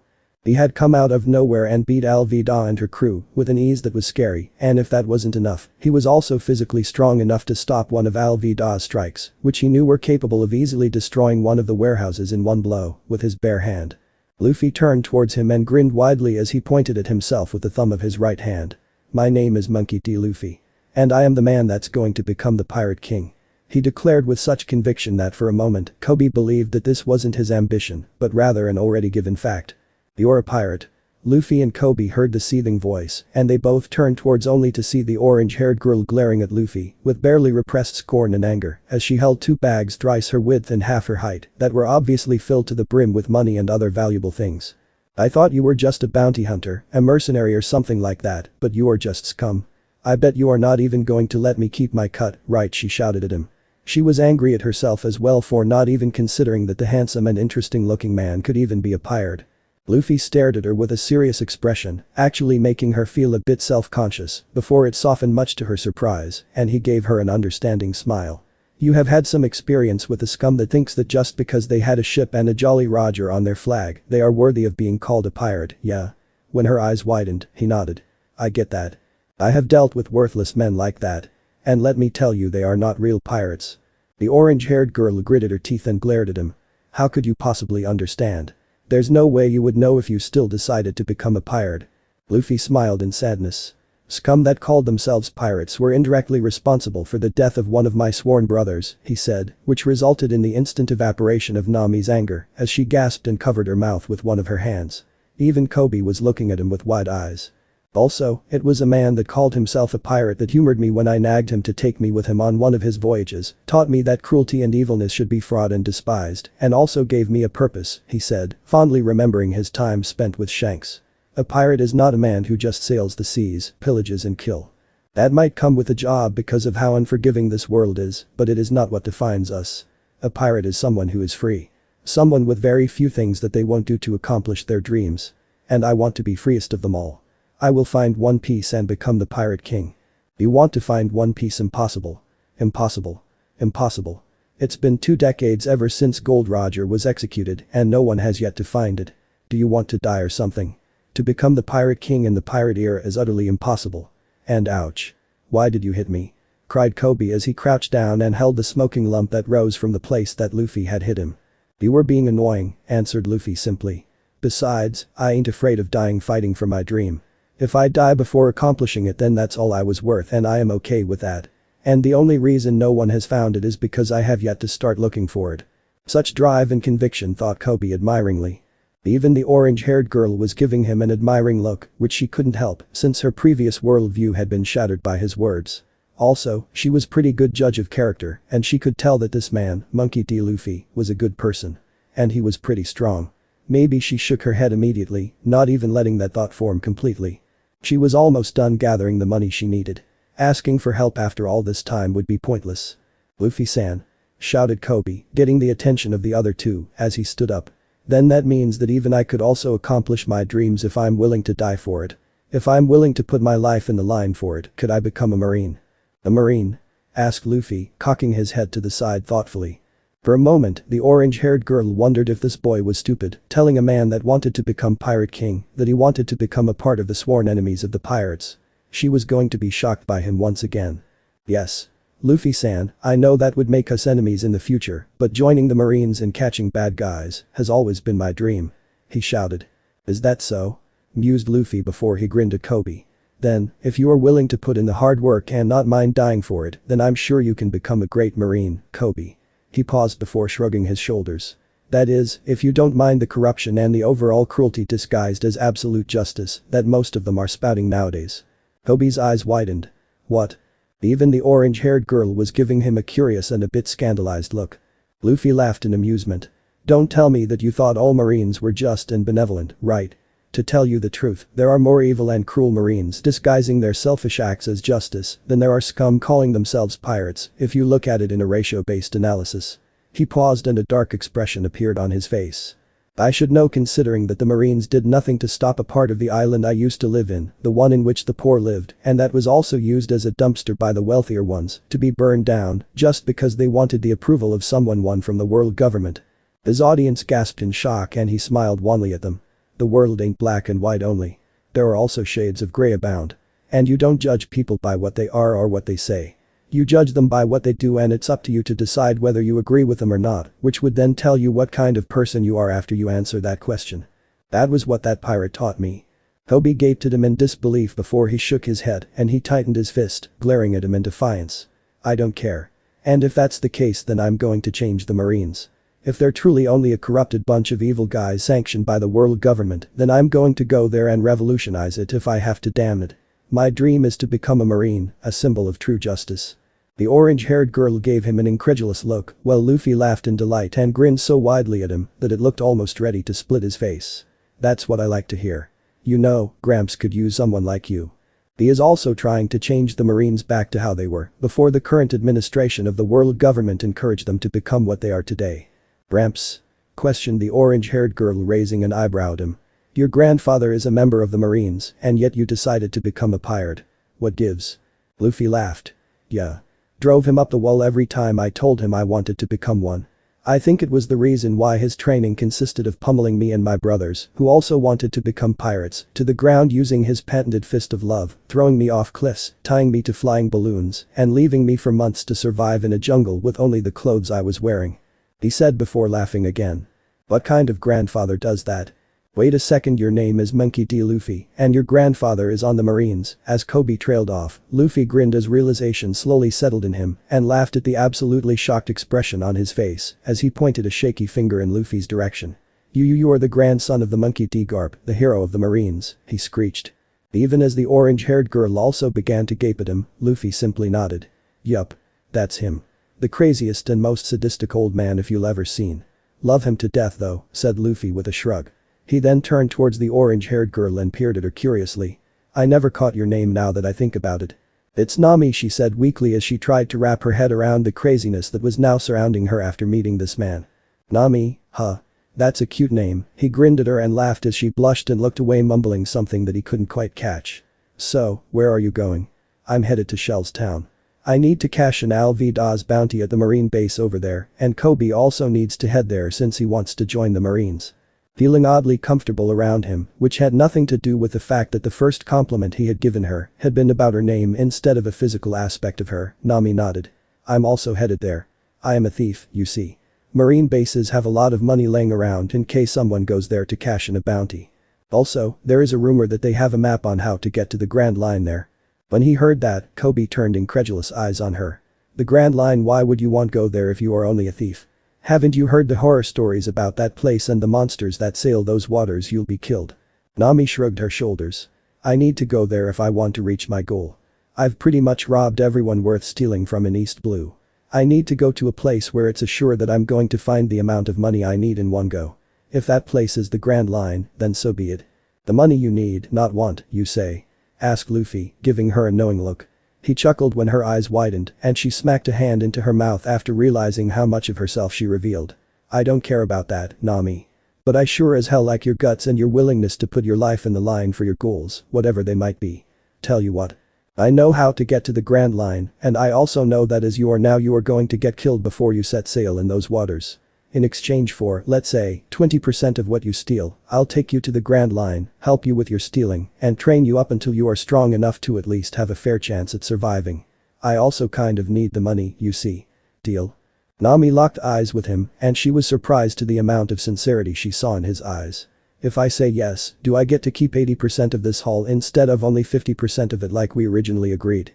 She probed him. She didn't know why she was even humoring him, but there was something about him that called out to her, and it had nothing to do with his handsome face and delicious-looking and ripped arms.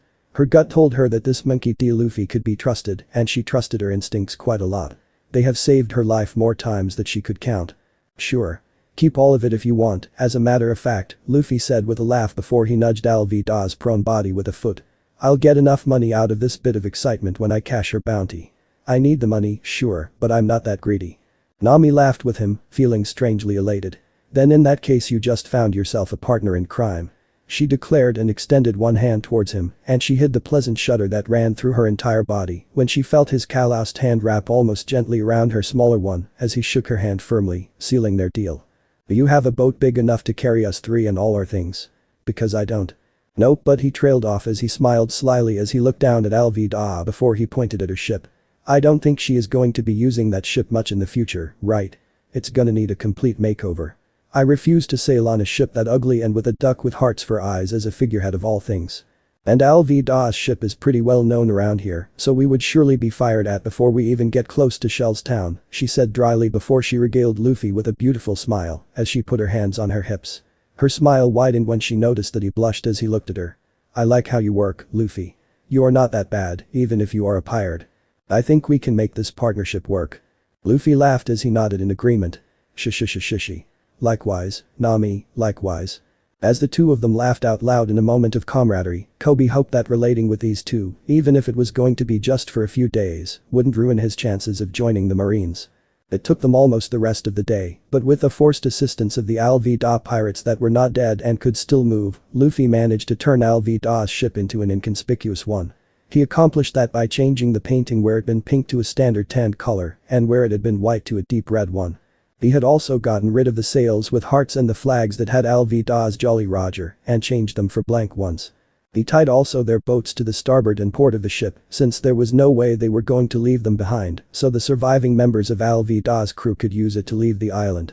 They could use Kobe's ugly boat for all Luffy cared. It had been pretty funny for Luffy, but horrifyingly shocking for Nami and Kobe when Luffy had called Nina, who towed his boat towards them, so he could tie it to the ship's port. While the two of them had gaped in shock and horror, Luffy went, tied his doni to the ship and retrieved his things from it and put them away. When Nami got her senses back after seeing a sea king obeying a human and behaving like a puppy, she told Luffy where her own boat was and he had Nina go and retrieve it so they could get her things on board as well. Luffy removed the figurehead of a duck and the two hearts that the ship had at its sides. Despite only doing that, the ship looked completely different than before and was actually decently looking. After they were done, Luffy had them load the ship with all of their provisions before knocking them out and leaving them on the shore next to the bodies of their dead crewmates. They tied up the unconscious Alvida up in a way that she couldn't get enough leverage to use her impressive strength to set herself free and put her in one of the cells that were located in the hold of the ship. The sun was starting to set when they were ready to leave and Luffy was standing in front of the helm with Nami and Kobe after he and the pink-haired boy brought down the sails in order to allow the wind to push them forward. Nina, as was her job, was also helping moving the ship forward, this time using thicker rope of better quality that Alvida and her crew had laying around in one of the warehouses. He tied it to the ship using the windows for the cannon that were closer to the bow of the ship. He looked at the map and his compass before he spoke musingly. I think if we keep the speed, all thanks to Nina, we should be able to reaching Shell's town in about 2 days more or less. In a move that surprised Luffy, Nami took the map and compass from him as she shook her head. Well, that might be true in most circumstances, I'll have you know that I am also a master navigator. At this speed I can get us there in just a day and a half at the most. I still can't believe you somehow tamed a sea king, named it Nina, and are using her to tow the ship and keep it in the right direction at all times, but that's a godsend for all navigators. Luffy stared at her profile blankly for a few moments before nodding resolutely. I have decided. You are going to be the navigator of my pirate crew, he announced with a grin. Nami turned towards him with a glare. Oh, hell no. I'm willing to travel with you because of this partnership that's going to help me get money and because you are going to take me to the Grand Line, but the moment I get my money, we are going on our different ways. She might have realized that maybe not all pirates are scum, but there was a big gap between that and willingly joining a pirate crew. I don't care. I have already decided that you are going to be my navigator, Nami. How much money do you need anyways? 100 million, she stated bluntly. Kobe spluttered to the side as his eyes widened in disbelief. Luffy whistled at the amount. Damn. That's quite a lot. How much have you gathered including today's haul? Nami replied immediately and still bluntly. Including what I stole today, I'm short around 15 million beery. Luffy grinned. Tell you what. If you agree to become my navigator, you get to keep everything you steal. You don't have to give me 20% of it. I refuse, replied Nami instantly. And I refuse your refusal. Nami turned towards him with a comically angry face with blank eyes and shark-like teeth.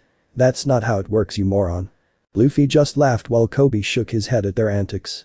After Nami made the modifications to their course and Luffy told Nina to always listen to Nami when she gave instructions about the direction they were going and then having a very hearty dinner, the three of them decided to go to sleep.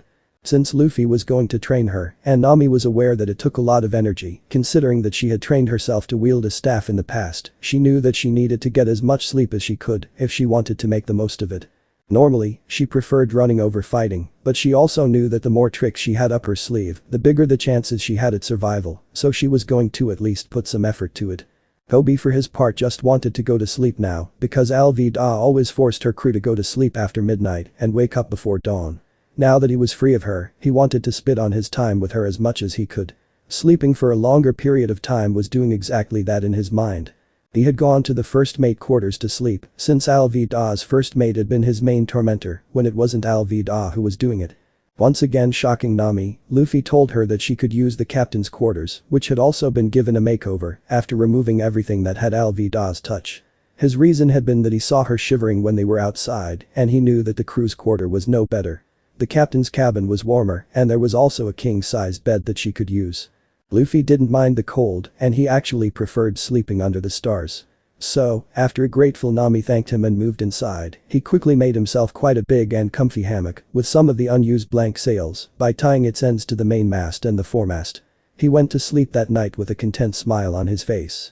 Nami woke up the very next day feeling refreshed, something that had not happened in a long time, and she once again thanked Luffy in her mind for giving her the captain's quarters to her. She didn't like cold temperatures. As she began to do her morning routine of showering and brushing her teeth, which she could do thanks to the utilities of Alvida's, no longer ship, she thought to herself, that's a first. I didn't even think of escaping with all the money here. Luffy has enough for me to almost reach the amount I need. But I couldn't do that to him. Despite him being a pirate, he's a genuinely nice guy, and I only needed yesterday to see that. Besides, it's not like Nina was going to let me go very far if I did that, she thought to herself dryly as she put on red shirt, jeans, shorts and boots. She stepped out of the cabin, and she smiled as the rays of the sun hit her face directly. Judging by its position, the time should be about 8, give it or take it a few minutes. It was after that she heard a few grunts coming from the main deck, and she went down the stairs towards it, only to blush pink as she saw Luffy doing handstand push-ups without his shirt on. Nami subconsciously licked her lips as she saw the muscles, all of them she idly noted, rippling with his movements. Oh, Nami likes very much, she thought to herself. Even though she had yet to have sex, Nami was not a stranger to the matters of the flesh, having using her body and attractiveness to distract and lure in her targets. So, she had no issues with appreciating something attractive when she saw it, and Luffy was definitely the most attractive male she had ever seen, period. And 2000. Declared Luffy, his voice barely strained, before he pushed himself towards the air with his arms, flipping an emotion that when he landed had him facing Nami, giving her a look of his front, which was as ripped as his back, with six-pack abs and all that. The fact that he was glistening with sweat and his damp hair was sticking to his forehead and neck only made him look hotter in Nami's very objective and truthful opinion. Luffy grinned when he saw Nami standing there looking at him intently. Good morning, Nami. Sleep well? After a few moments she shook her head and nodded at him. Yeah. Best sleep I had in a while, to be honest, she said as she approached him. She tried to not show how disappointed she was when he dried his body, face and hair with a towel, before putting on his red button-up shirt. So, how are you going to go about this training me thing? She asked with a raised eyebrow. Luffy grinned. First we are going to spar so I can see just exactly at what level you are. After that we'll see. There are a few techniques you'll definitely need to learn if you want to survive the Grand Line. We'll start with that as a base and build up from there. Nami blanched as a nervous expression appeared on her face. I have to fight you, she almost squeaked, remembering how ruthless he had been when facing Alvida's crew yesterday. Watching him kill, maim and break them so effortlessly had been as horrifying as it had been awe-inspiring. The thought of fighting Luffy was one that terrified her. Luffy, looking at her expression and quickly deducing what she was thinking, was quick to assure her. Hey, don't worry. I'm not going to fight you like I did with those guys yesterday. That was a real fight to the death. They were trying to kill me, so I had to respond in kind. This is just a spar. I'm just going to be testing your skills. I won't even be using my sword and my pistol, so relax. Visibly sighing in relief, Nami nodded. Okay. Let's do it then, she said before she walked back a bit and making sure that she was considerably far away from the main mast.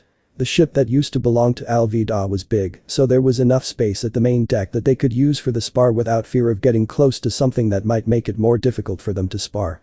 She pulled out a retractable bot staff and held it in the natural stance she felt more comfortable in. Luffy took one look at her and smiled in approval. You were self-taught. She nodded at his question. I can see that because of your stance. You look very at home standing like that and holding your bow staff. While not having a formal style would normally be detrimental, I find it that instinctually doing what feels best coupled with actual fighting experience beats any kind of formal training. You have fought a lot in the past, haven't you? Nami scowled, recalling the many things she has been through in the past, both before and after Arlong. She simply nodded her head. Yes. Giving her another smile, Luffy slowly slipped into a defensive stance seamlessly. Alright then. Come at me with everything you've got. I want to test your strength, speed, reflexes, flexibility, defensive ability and dodging ability. Be prepared for anything. Nami tightened her hold around her staff and she went on the attack. It didn't take long for Luffy to determine at what level she was as he evaded, blocked and parried her attacks. For someone without the training required to become truly a force to be reckoned with, meaning within what could be reached by a normal human, Nami was above average in strength, being comparable to Alvida's own strength. She fell a bit behind in the speed department, but she made up for it with her decent reflexes, flexibility and dodging ability. She wasn't that good when it came to her defensive abilities though. Honestly, she was better than he was expecting her to be. In comparison to yesterday's guys, Luffy estimated that she would have been able to take on 3 or 4 of them at the same time, which would have been more than enough to survive here in East Blue. However, since she was planning to go to the Grand Line, she needed much more than that. Luckily for her, Nami had ran into him, and he knew more than enough to get her up to snuff. He ducked under the swing that was coming towards his head from the right side, and after following the momentum of her swing into spin, which she used to get her staff in position to stab the end of the end if it towards his core, he simply grabbed it before it could hit him. He was grinning widely, not even sweating, meanwhile Nami was panting harshly and was starting to sweat. The spar had gone for about 5 minutes or so, but it had been enough for Luffy to see all that. "You have a very strong foundation, Nami. You are actually better than what I expected you would be," he praised her, laughing when she smirked and almost preened. "However, you are still far from where you need to be if you want to survive in the Grand Line. First of all, you need to increase your physical abilities way beyond where they are now. In second order, you need to learn a few techniques that will increase your combat ability. I'm going to show you those techniques in a short moment so you can see what your goal is. And lastly, but not as pressing, the bow staff is a very good weapon, but you might want to look into getting a weapon that is more prone to cause permanent damage like a glaive or a spear." Nami nodded in understanding. "That seems sensible enough. As long as I don't end up like a walking hulking mass of muscles, I'm willing to do whatever," she said honestly. There were few things she was not willing to do to increase her chances of survival, and one of them was jeopardizing her wonderful and sexy figure. "Wouldn't even dream of it," he joked after giving her an appreciative look, both pleasing her and making her blush at the confirmation that he indeed found her attractive enough to at least take notice. Luffy laughed at her and shook his head before backing away a bit. "Now, pay close attention. These are the techniques I feel you should learn which lean more towards your set fighting style. The first one, and easiest to learn, is Soru," he said before disappearing only to reappear on forecastle deck in a blur of motion.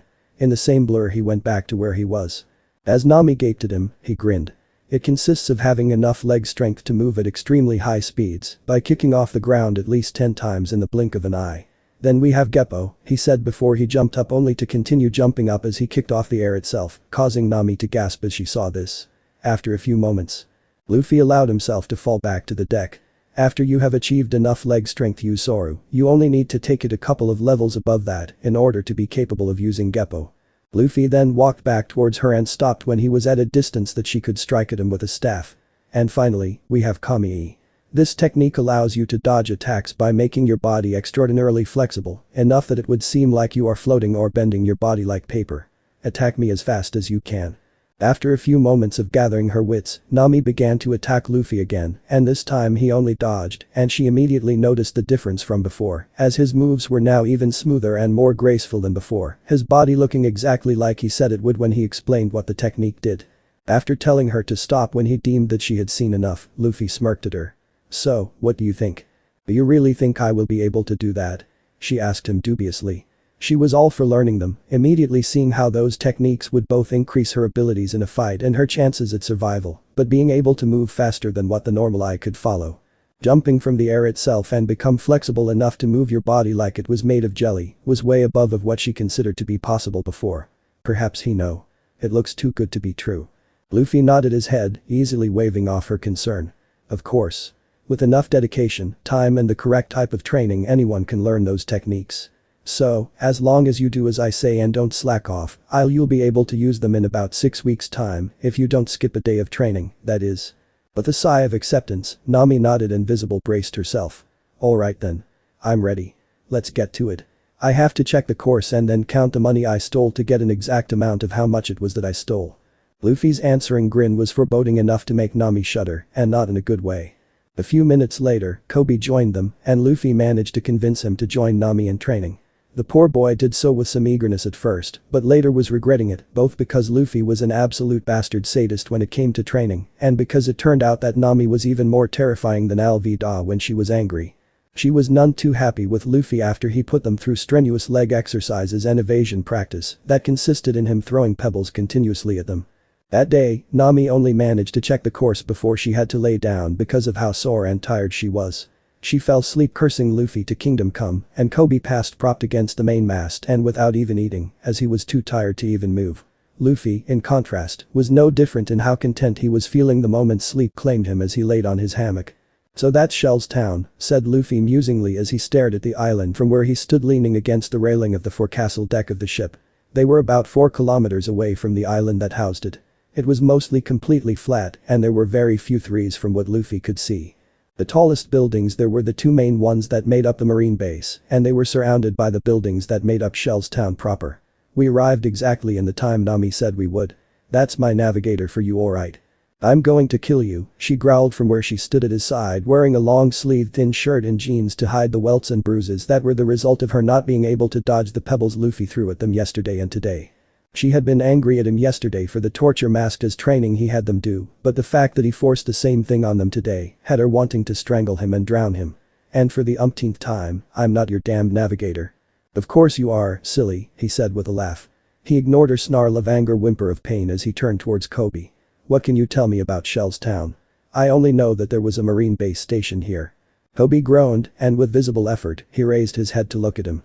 Not long ago that was the only notable thing of this place, but a few days ago there were rumors that pirate hunter Rorano Zoro was seen here. Luffy's eyes gleamed in interest. Oh. I've heard of him. He's supposed to be the strongest bounty hunter here in East Blue. I wonder if I should recruit him for my crew, he spoke thoughtfully. Kobe's eyes widened in disbelief. Are you for real? It's been said that he's like a monster and that he's evil. It would never work out for you. You don't know that for sure, he said with a laugh. If he turns out to be a decent enough guy I'll definitely recruit him. It's guy like him that I want for my crew after all. He then turned back towards Nami, ignoring Kobe's mutters of him being crazy. So, this what we are going to do. I'll go first and cash an Alvida's bounty. After that I'll return to the ship with the money and go back to make a ruckus to make a distraction for you to sneak into the base and steal as much money as you can. Seemingly forgetting her anger and soreness, Nami smiled brightly as she gave him a thumb up. That's plan I can easily fall behind. Luffy chuckled at her one-track mind when money was involved. Besides, I need to start making a name for myself as a pirate. Raiding a marine base should be a good way to start, right? Shishy. Guys, spoke Kobe hesitantly as he raised his hand. You do know that I am planning to join the Marines, right? I am afraid I can't allow you to do that now that I know you are serious about it. We might be friends, but that's something I can't condone in good consciousness.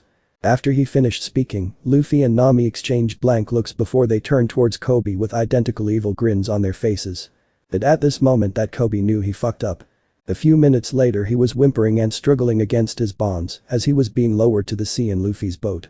There were a few barrels with food and water to make it seem like he had set out on his own towards Shell's town.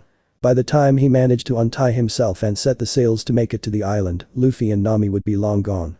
As they made distance between them, Nami waved merrily at Kobe. You are a nice guy, Kobe, but I won't allow you to prevent me from getting my money. The fact that she was going to steal the money from whom it actually belonged wasn't brought up. As far as Nami was concerned, all money belonged to her and she was just allowing everyone else to have it until she decided to take it back. And I am a pirate. This shouldn't come off as a surprise for you. Added Luffy while grinning like a loon. Besides, this actually works for you. Now no one would suspect you are even related to pirates since no one is going to see you get off the same ship as me, so you should be thanking me. Since he was gagged, Kobe's answering shout was just muffled gibberish. After that, Nami took control of the ship while Luffy had untied Nina from it and relieved her from her work, telling her that she could do whatever she wanted as long as she stayed within hearing range and submerged. After an affectionate pat and a loving purr, Nina disappeared to the depths of the oceans to do what sea kings did when they weren't terrorizing humans or, in Nina's case, towing a ship and keeping it on course. When they were just about to dock, Luffy went to the lower deck and retrieved a pouch of money just in case and took out Alvida who was still passed out, which told Luffy that either he hit her harder than he thought he did or that she wasn't as resilient as her physical strength would suggest. They both lowered the anchor and tied the ship to the dock using some of the rope they used to tie Nina to the ship, and when they were set after folding the sails and lowering the flag they stepped towards the dock. Luffy, who was dragging an unconscious Alvida who had her head covered up with a bag, and Nami approached the dockmaster. How much for leaving our ship here? He asked simply. The dockmaster gave him and his cargo a weary look before he leered perversely at Nami, which ended when she grinned threateningly at him and made as if she was going to reach for some kind of weapon. He hurriedly turned towards Luffy, his face pale. For how long you are going to stay? We should be leaving by midday more or less. Then in that case it's going to be 4,000 burries. 1,000 per hour. Nami looked ready to argue, but Luffy had no issues with it, knowing that the price was about the same, perhaps a bit cheaper, back in Fuchsia. Here you go, he told him after holding Nami back and passing him the amount it was required. The man quickly took the money and ushered them away after giving Nami a fearful look. That was a complete scam. That's almost double the amount of what I usually have to pay. She complained, not mentioning the fact that she would always flirt with the dockmasters to get them to lower the prices for her. The larger the ship, the bigger the amount that needs to be paid to use the docks, said Luffy in a way of explanation. He ignored the shocked looks being sent his way as the inhabitants of the town noticed that he was dragging what seemed to be an unconscious Iron Mace Alvida, who despite having her face covered, was still recognizable because here in the East Blue she was the only woman with her dimensions. Besides, we have to keep as low as profile as we can until I can cash in this one's bounty and then attack the base if you want to get away with stealing from the base with no one being the wiser about it being you. Nami hated the fact that he was right. Fine. But from now on any time that spending money is involved, then I'm going to be the one calling the shots, is that clear? Luffy raised an eyebrow at her. Does that mean that apart from Navigator, you also want to be the treasurer of my crew? Yes, she replied instantly. A moment later and noticing Luffy's grin, she began to rapidly shake her head. I mean no. I just don't want to pay more than what it's needed for stuff. Money is important you know. And for the last time. I am not your navigator, Luffy.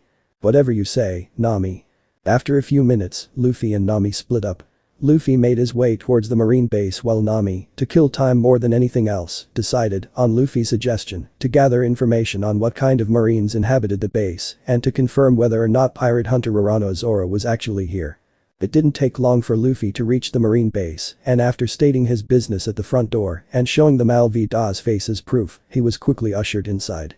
The marine that was leading him towards the building kept giving him suspicious looks because of his getup and his weapons, but thanks to Luffy's goofy grin, he didn't do more than that. While they were on the path and passing a wired fence, Luffy took notice of a figure tied up to a wooden cross. He's got an aura of true strength and intimidation around him, thought Luffy to himself as he looked at him. The man was wearing black trousers tucked into black boots, a plain white t-shirt with 3 buttons undone at the collar, a green haramaki around his waist and a black bandana tied around his head. He also looked pretty scuffed up, his body covered in bruises, scraps and dirt. He obviously looked strong, and the way he is tied up, it wouldn't have been too difficult to set himself free. So, why is he still there? Despite his curiosity, Luffy continued following the marine. He first took him to a holding cell in which he deposited Alvida after he took the bag that covered her head and the ropes that kept her tied up away.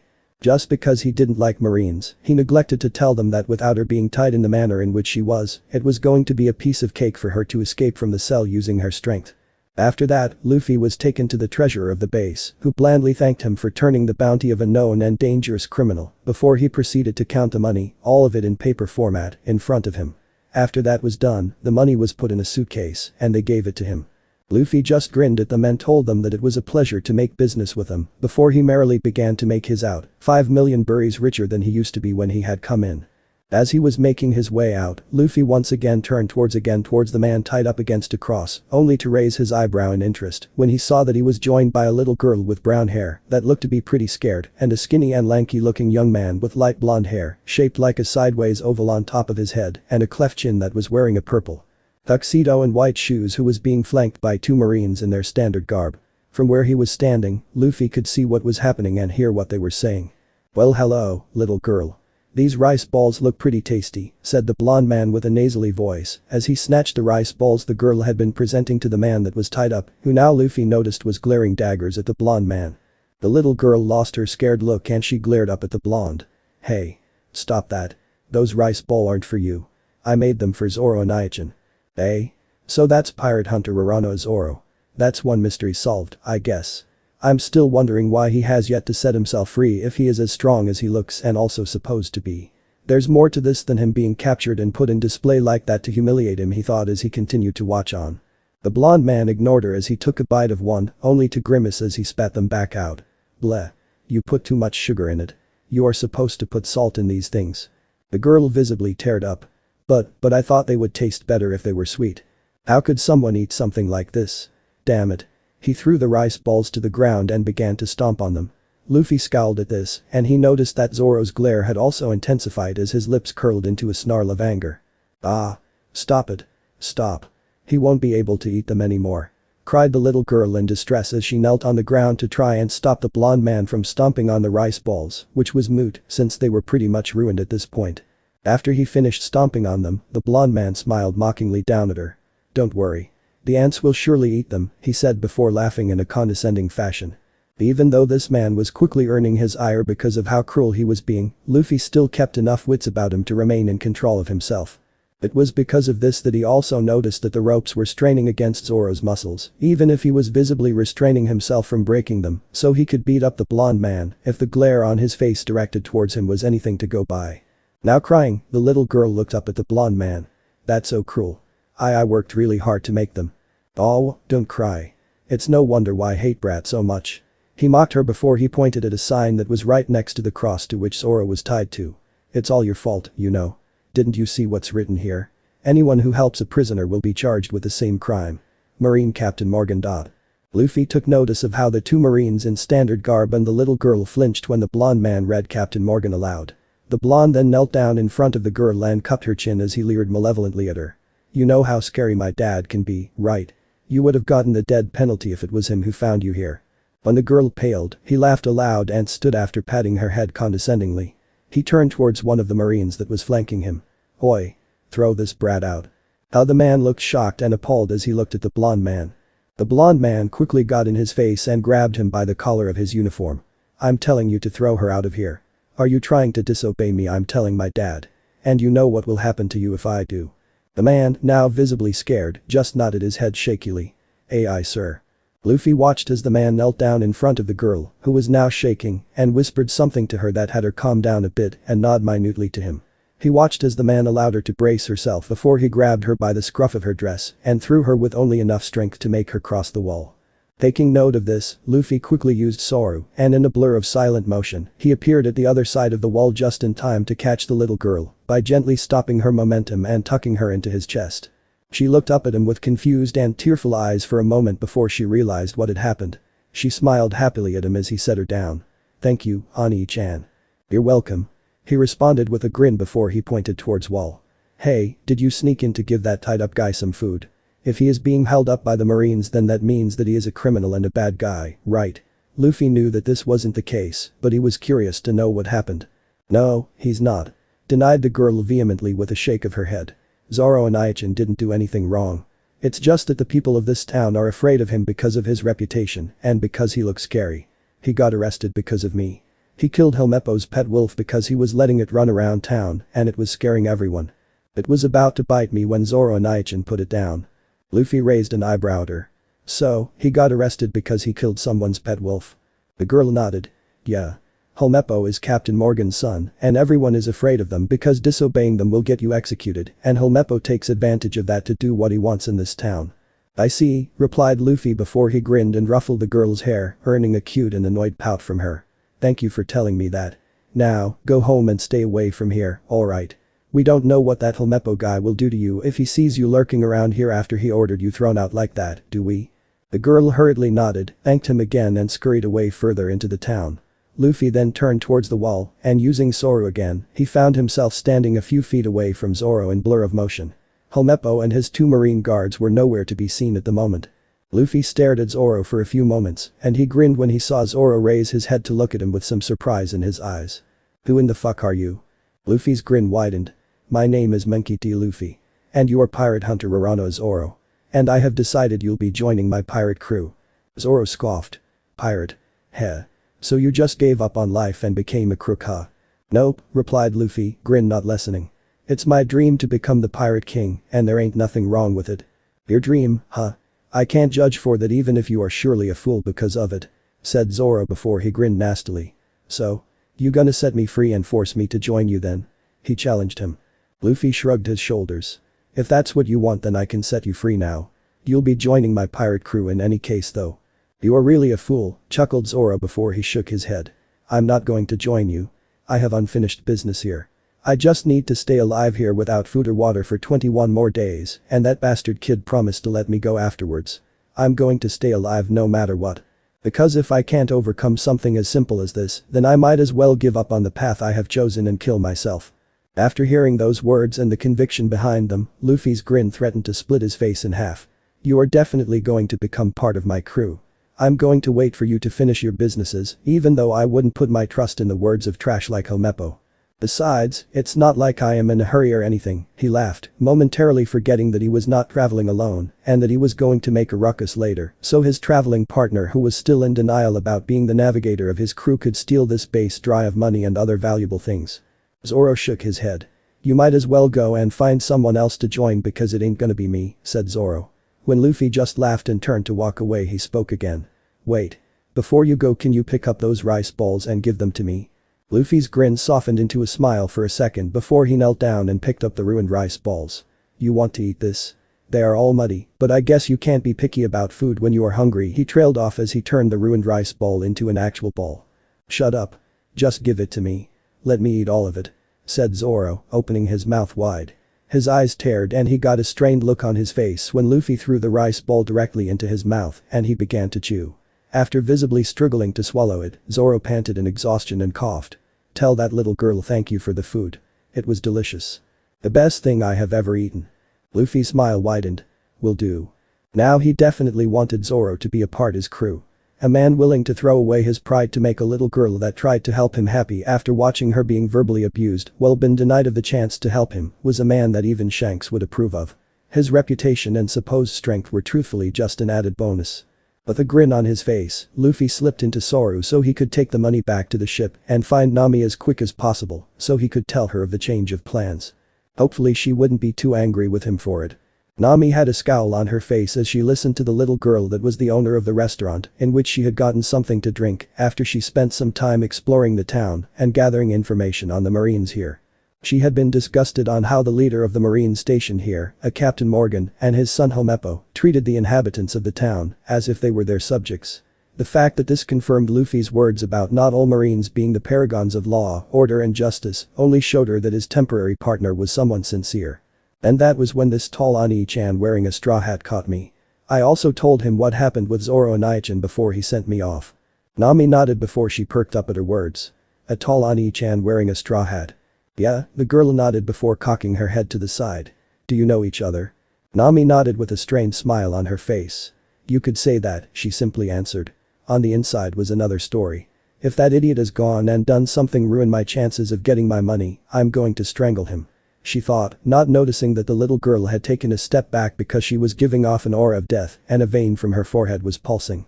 That was when she heard an annoying laugh and she turned towards it only to see everyone else making a path and quickly kneeling down and bowing for a thin blonde-haired man with a cleft chin and wearing a purple tuxedo who was swaggering through the street as if he owned it. He was also being flanked by two Marines who looked like they wanted to be anywhere but there. Who dares raise his head? I'll tell my dad. So that's Helmeppo, it's the first time I see him, but I have the urge to shove my staff up his ass, she thought to herself as she surreptitiously moved herself so she was out of sight from anyone. There was no way in hell she was going to kneel and bow before this fool even to mix in with the crowd. You want to be like Rorano Zoro? I'm going to publicly execute him in 3 days. I'm going to use him to set an example for all of you. It's going to be pretty interesting, he bragged with a disgusting grin on his face. That fucking bastard. She thought angrily as she glared at him from her position. The little girl had told her about what happened with Zoro, Helmeppo, his wolf and the deal between them. She had been surprised to hear that Zoro, other than his scary appearance and foul temper, was actually a decent guy who would sacrifice himself like to protect a little girl. To think that Helmeppo tricked him and was planning on executing him after making him spend 9 days tied up to a cross and starving had her wanting to put nails on her staff before shoving it up his ass. She was conflicted, however, as she didn't want to go and call attention to herself before she moving in to steal their money, which would be a form of sticking up to him too, to be honest. Thankfully, there was no need for her to decide. Boy, said a serious voice and all eyes turned towards it and Nami's eyes widened when she saw it was Luffy who was slowly walking towards the smug-looking Helmeppo. The bill of his hat shadowing his eyes and the corner of his mouth pulled down in a scowl. It was the first time Nami had seen him this angry and it honestly had her feeling a bit nervous because she knew what he was capable of when he wasn't being serious. Didn't you say you'll give him a month and then you'll set him free? Helmeppo didn't notice the danger he was in and just laughed in derision. Who are you? How rude. I was only joking with him. Only an idiot would believe that, he said before he began to laugh, not noticing how everyone turned to scowl at him. Nami only saw Luffy gritting his teeth before he was sinking his fist into Helmeppo's face, making it mold against it and likely breaking his nose if the cracking sound she heard was anything to go by before he was sent flying away. It was only because of his guards catching him that he didn't smack into the building at the other end of the street. I have decided. Luffy declared as everyone began to mutter in shock about who he was and the fact that he had just signed his death warrant by hitting Captain Morgan's son. I'm going to ask Zoro to join me crew. When Nami saw Luffy's eyes flickering towards where she was, she understood this was the ruckus he was going to cause. She grinned before slipping away in the direction of the marine base, momentarily ignoring the thought of how hot Luffy looked in her opinion when he went and punched that bastard right in the face. Luffy glared at the back of Helmeppo's head as he was being taken away by his guards, who Luffy noticed were trying to hide their grins from their charge as they did so. When they disappeared after turning around the corner of the street, Luffy turned towards the little girl he had caught and sent away a few minutes ago. She was looking up at him with even more awe than before, and he grinned at her. You know, Zoro ate your rice balls. He told me to give you his thanks and that they were delicious and the best thing he has ever eaten. Really? The little girl's eyes lit up as she heard this. Luffy nodded his head. Really? She smiled widely at him. I'm so happy. Luffy just grinned at her before he began to make his way back towards the base. He was going to take it slow, since he had to give Nami enough time to get into position to get in before he started the distraction, in order to give her as much time as he could. Even though this had turned personal the moment Helmeppo declared that he was going to kill Zoro anyways, and sooner than what he told Zoro he would set him free, there was no need to take advantage of the situation. The only difference now was that he was going to take a bit of personal pleasure out of it and hopefully get another crew member. Luffy arrived at the marine entrance, and with another application of Soru, he was standing in front of Zoro again. Yo. Zoro looked up only to frown when he caught sight of him. You again? Not even 10 minutes have passed. Can't you even wait as long as you said you would? No matter, I already told you that I'm not going to become a. Helmeppo just told the entire town that he was going to execute you in 3 days. He told me directly to my face that he was just joking with you and that just a fool would believe him. I told you that you couldn't trust trash like him, he told him seriously. There were moments for joking around, but this wasn't one. One look at Luffy's face and hearing the seriousness of his voice, and also knowing that doing something like that was well within what that bastard could do, made Zoro instantly believe him. That motherfucking piece of shit. I'm going to kill him. He declared with a snarl as he began to struggle to free himself. Luffy nodded. I didn't expect anything else, he said before he raised an eyebrow as Zoro continued to struggle. The ropes were straining against his strength, but it was clear that Zoro couldn't muster the strength to set himself free. Do you want help? No. I can do it myself. I'm just a bit weak since the only thing I have eaten in the past 9 days were those rice balls that girl brought. It's going to take my body a little longer to assimilate them and give me some of my strength back, but even like this I can set myself free. It's just going to take longer, he said without stopping in his struggle to get free. Luffy nodded, knowing that you didn't mess with a man's pride. I take it that your sword was taken away from you, right? Where is it? I'll go look for it while you set yourself free. Then you'll show me the strength of my new crewmate. I already told you that I ain't gonna be a damned pirate, you moron.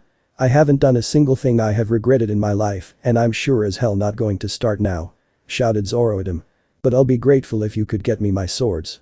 Helmeppo took them with him when he tied me up. He has to know where they are. Luffy nodded at him. Alright. I won't take long. I expect you be free by the time I come back with your swords, he said before he seemingly disappeared in a blur of motion from Zoro's perspective, much to his shock. What the hell was up with that speed? That's unreal. He thought before another thing about their recent interaction came to mind. And who the hell does he thinks he is to be ordering me around like that, huh? He muttered in annoyance before went back to trying to set himself free. Back with Luffy, he now stood on the flagpole that was on top of the main building of Marine Base, looking down with his arms crossed and his expression blank as a bunch of Marines used to rope to bring up a statue of the taller and more muscular man that was watching on with a smug look in his eyes. He had tanned skin, blonde hair and a steel jaw. His right hand had been replaced by a huge steel axe with its handle going straight through his forearm and sticking out of his elbow without breaking his skin. He was wearing a billowing coat over a black shirt and blue stripped pants. Helmeppo, who was also there, stood up in front of the tall man with an axe for a right hand while holding a napkin to his bruised face. Dad. That kid that hit me. Why wouldn't you help me take revenge? He screamed. His was voice even more nasally than before because of his broken nose and the tears of pain that were slowly trailing down his completely bruised face. Even you haven't hit me before. The man, apparently Captain Morgan since Helmeppo had addressed him as his father, slowly turned his head towards his son. Do you know why I never hit you? He asked, speaking around the cigar he was smoking. That's because I'm your son. Morgan nodded as he slowly stood up. Yes, because you are a bastard son that's not even worth hitting. He ended the sentence with a shout before hitting Helmeppo with his left fist and sending him sprawling to the floor with a scream of pain. Why do I have to clean up your messes? He asked rhetorically as he began to caress his axe almost lovingly. You can do a lot of things in my name, but I only punish those who oppose me. He then leaned down and got in his son's face while pointing at himself with his thumb. Don't misunderstand. You are not the great one here. It's your father. Me. He declared to Helmeppo, who could only look at him crying while bleeding from his nose and mouth. Morgan stood up and looked away from him. Rumor says that a little mouse went into the execution site. Is it true? Huh. Helmeppo stammered. You mean that little girl I have already? Have you executed her? He interrupted him with his question. No. I mean, she was just a little girl that didn't know what she was doing. I didn't think it warranted an execution. Morgan ignored him and pointed towards a marine that had a goatee. Hey, you. Go into town and kill her. I don't care how old she is. Whoever opposes me will die. But Captain. Stammered the marine as he paled. She is just a little girl. I couldn't possibly do that to her. Couldn't do it, huh? Questioned Morgan as he began to approach the man he had addressed and who had just responded in the negative to his direct order. You are a marine lieutenant, right? And the rank of lieutenant is lower than the rank of captain, isn't it? Why, yes sir. Answered the man while slowly backing away from Morgan. Then you have no rights to go against my order. Bellowed Morgan angrily. If I order you to go do something, you go and do what I ordered you to do. I can't. Traitor. Shouted Morgan as he cut down the captain with his axe, leaving a deep gash across his back and flank. The other marines, even Helmeppo to an extent, were horrified to see this. Never mind, for the sake of reminding the citizens, I'll go there myself. He said before he once again caressed his axe lovingly. With this arm I rose to the rank of captain. Rank is the most important thing in the world. I am the highest ranking officer in this base, which means that I am the greatest one here. Great men don't make mistakes. Do you all agree? Yes sir. You are absolutely correct, sir. Replied the terrified marine, saluting, all of them knowing that they weren't strong enough to do something against Morgan. Behold. This is the symbol of my power. He declared, turning towards the statue of himself which was being slowly pulled up. A statue that has been finished today after years of work. Now stand up, my great statue. At the highest point of this base. Luffy had seen and heard enough. So that's the symbol of your greatness, huh? He spoke up, alerting everyone of his presence and sending Helmeppo into terrified screaming when he caught sight of him. Everyone else was looking at him with wide eyes. If that's the case, allow me to show you just how great I think you are. He slipped into Zoro and appeared crouched on the chest of the statue, which was possible since it was at a 30 degrees angle off the floor. With his index finger extended, Luffy's arm lashed out. Shigen. Nothing happened for a few moments, but then the entire statue cracked before it blew up into thousands of pieces. As everyone gaped in horror, Luffy slipped into Zoro and appeared next to Helmeppo, who yelped as he was grabbed by Luffy by the scruff of his neck. Now you are going to take me to where you put Zoro's swords, he said simply before he slipped into Zoro again and headed into building using the door that was located there at the rooftop. Capture him. I'm gonna kill him. Screamed Morgan in rage as he pointed at the door. Yes sir.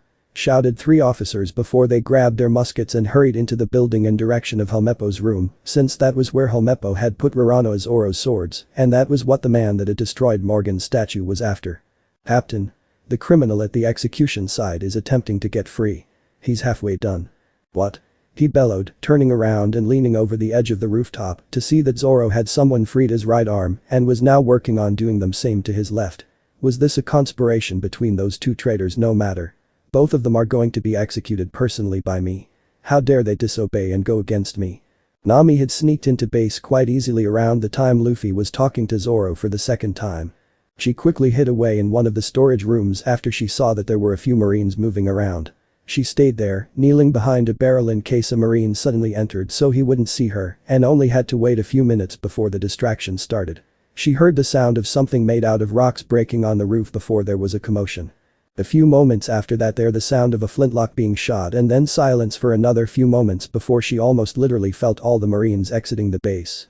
After she was sure that everyone had moved out, Nami quickly exited the storage room and began to make her way up towards the treasury, where she was sure were going to be the money and anything else of value she could take. Luffy does know how to make a distraction. Now, let's hope it lasts long enough for me to take everything there is that can get me closer to my goal. She told herself as she sped up, ignoring the ache from the training she had performed that morning and yesterday morning. Just wait everyone.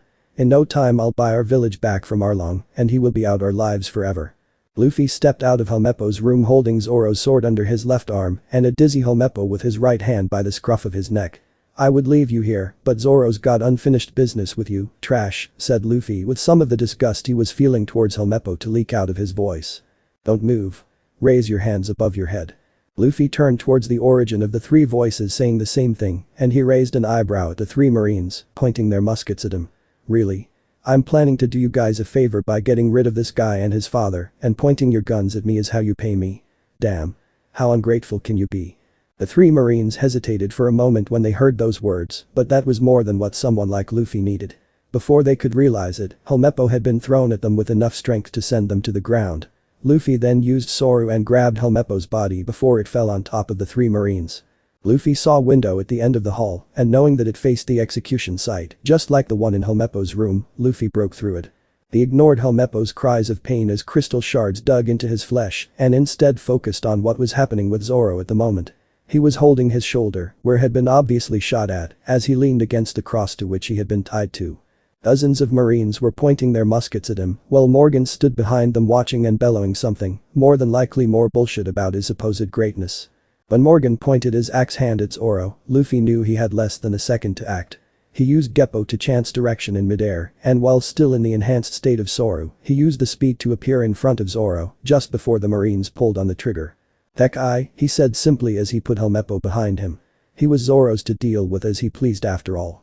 The marines fired their weapons and under the shocked gazes of Zoro, Morgan, Helmeppo and everyone else there, they simply bounced off his body after the sound of bullets hitting metal was heard. Some of the bullets even found their mark in one of the marines that had shot, hitting them in different parts of their bodies, but not in a place that would result in instant death.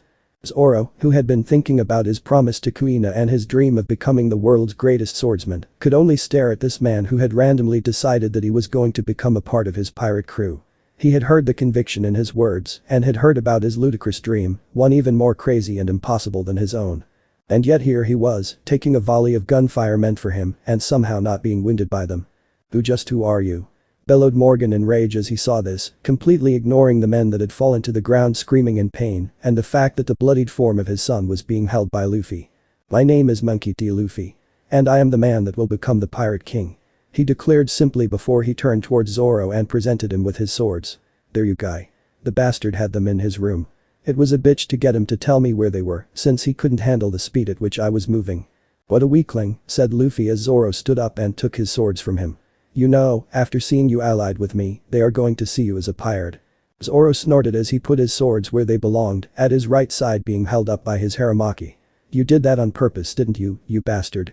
He asked him with a grin as he stood at his side, facing the marines who were scurrying to reach for their swords after they saw that their bullets weren't going to work. Hoi. I'm going to become the world's greatest swordsman. I don't care if I am an outlaw or not. I just want my name to be known as such worldwide. If you do something that ends up in the way of my goal, I'll cut your stomach open.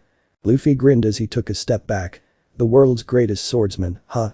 He said, thinking about the monster that was the current holder of that title. A man so strong that he was on par with Shanks, who was a Yonko. And Zoro said he wanted to be stronger than that guy. Luffy grinned in approval. Good. As the first mate of the crew of the future Pirate King, I'm not going to hope for anything less. If you can't accomplish something like that, then I would be embarrassed as well. Zoro smirked. Well said, he said before he unsheathed his three swords in a smooth motion, holding one in each hand and one in his mouth. Then, allow me to take care of this rubbish, Captain, he said before he moved forward at speeds that surpassed by far of that of the marines that were running towards them, their own swords in hand. Luffy watched with a grin as Zoro made quick work of them, his overall fighting ability being way beyond of that of the marines. If Luffy had to make an accurate estimation, Zoro's abilities were enough for him to survive at the Grand Line and just beneath the level they needed to be to start learning the Rakishiki, which was extremely impressive for someone in the East Blue. Luffy also noticed that Zoro didn't kill even one of those marines, only shallowly cutting them or rendering them unconscious by hitting them in the head with the flat of his swords, which spoke of his already high level of skill. Zoro dispatched the last of the marines and he turned towards Luffy, a grin of his own on appearing after he pulled out the sword that was in his mouth. Were you impressed enough by your choice for a first mate, Captain? Luffy laughed. You bet I was, Zoro. You are truly strong. Now, allow me to show you just under what kind of strength you are going to be serving, he said before disappearing and appearing behind Zoro, who turned around just in time to see Luffy catching the axe blow from Morgan that was meant for him with his hand, the blade not even cutting into it. Zoro jumped back to give the two of them space and so he could see the fight better. The ground cracked under them, but Luffy's grin didn't even falter for a second as he held Morgan's axe without strain. Attacking your opponent from the back is cowardly and impolite. Allow me to educate you. You seem very attached to this axe of yours too. Luffy tightened his hold around Morgan's axe, and the sound of metal groaning was heard before the head of the axe was broken in 100 pieces. Morgan backed away, now looking at the grinning Luffy in fear, before he shook his head and threw himself back towards Luffy, this time attempting to hit him with his left hand curled into a fist. I am Axe Hand Morgan. I am the greatest. Luffy scoffed. No, you are not, he said simply as he ducked under Morgan's strike, putting a hand on top of his straw hat to keep it in place, since Morgan's attack generated wind strong enough to possibly kick it off his head. With the same motion, Luffy lashed with a kick towards Morgan's left knee, the result of which sent him down with a scream of pain. You are just a cruel fucker in a position of strength with delusions of grandeur. Shigan, he said as he stood in front of a kneeling Morgan. Before the lieutenant could as much as speak, Luffy's finger found itself buried in his forehead, killing him instantly. Morgan fell limply towards the ground face first, and Luffy leaned down to almost idly clean up his finger from blood and grey matter on his coat. He turned towards Zoro to see him stabbing Helmeppo through the chest with two of swords. Thought you were so smart by tricking me, huh? This what you get, you blonde shit, he said before he pulled out his swords from Helmeppo's body. Zoro watched dispassionately as he fell forward and stood eerily still. He had died the moment his swords had pierced his heart and lungs, so it had been quite merciful actually. Morgan's death had also been quick. It was way more than what the two of them deserved if what the two of them did to the inhabitants of Shell's Town was even remotely true, which they knew it was. Boy. Zoro. Let's get something to eat. Since it's going to be your first real meal in 9 days and to celebrate you joining my crew, it's going to be on me. The drinks too, he said with a grin as he began to walk towards the entrance of the base. His grin widened when he heard the Marines start to celebrate the death of Morgan, apparently not caring one way or another about the fate of Helmeppo. I already like you more than anyone I currently know, Captain, replied Zoro with a matching grin as he sheathed his swords and fell into step next to Luffy, the two of them laughing as they discussed what they were going to eat. One would look at them and not think that Zoro had just escaped custody and killed the son of the captain of this marine base, and that Luffy had just killed said captain. Man, that hit the spot, said Zoro as he patted his full belly before he began to drink from tankard full of beer. He, Luffy and Nami were sitting inside the restaurant named Food Fu, which was owned by Rika's, the little girl that had gone to give Zoro the rice balls, Mother Ririka. When the news of Morgan's and Helmeppo's death had reached the inhabitants of Shell's Town, a town-wide party had begun in earnest. Ririka had somehow learned that Luffy and Zoro were responsible for that, and she had invited them to her restaurant to eat for free. Luffy and Zoro had of course accepted, knowing that you didn't refuse free food when offered, since it was rude and dumb in equal levels. You tell me, said Luffy with a satisfied sigh as he leaned back into his chair and putting his hand behind his head. He turned towards the other occupant of their table. Oi, Nami. Aren't you going to eat more? It's free food after all. Nami just shook her head at him. I already ate enough. I'm not a gluttonous pig unlike you two, she sniffed at them with mock disdain before she gave Luffy a serious look. We really should be going, Luffy.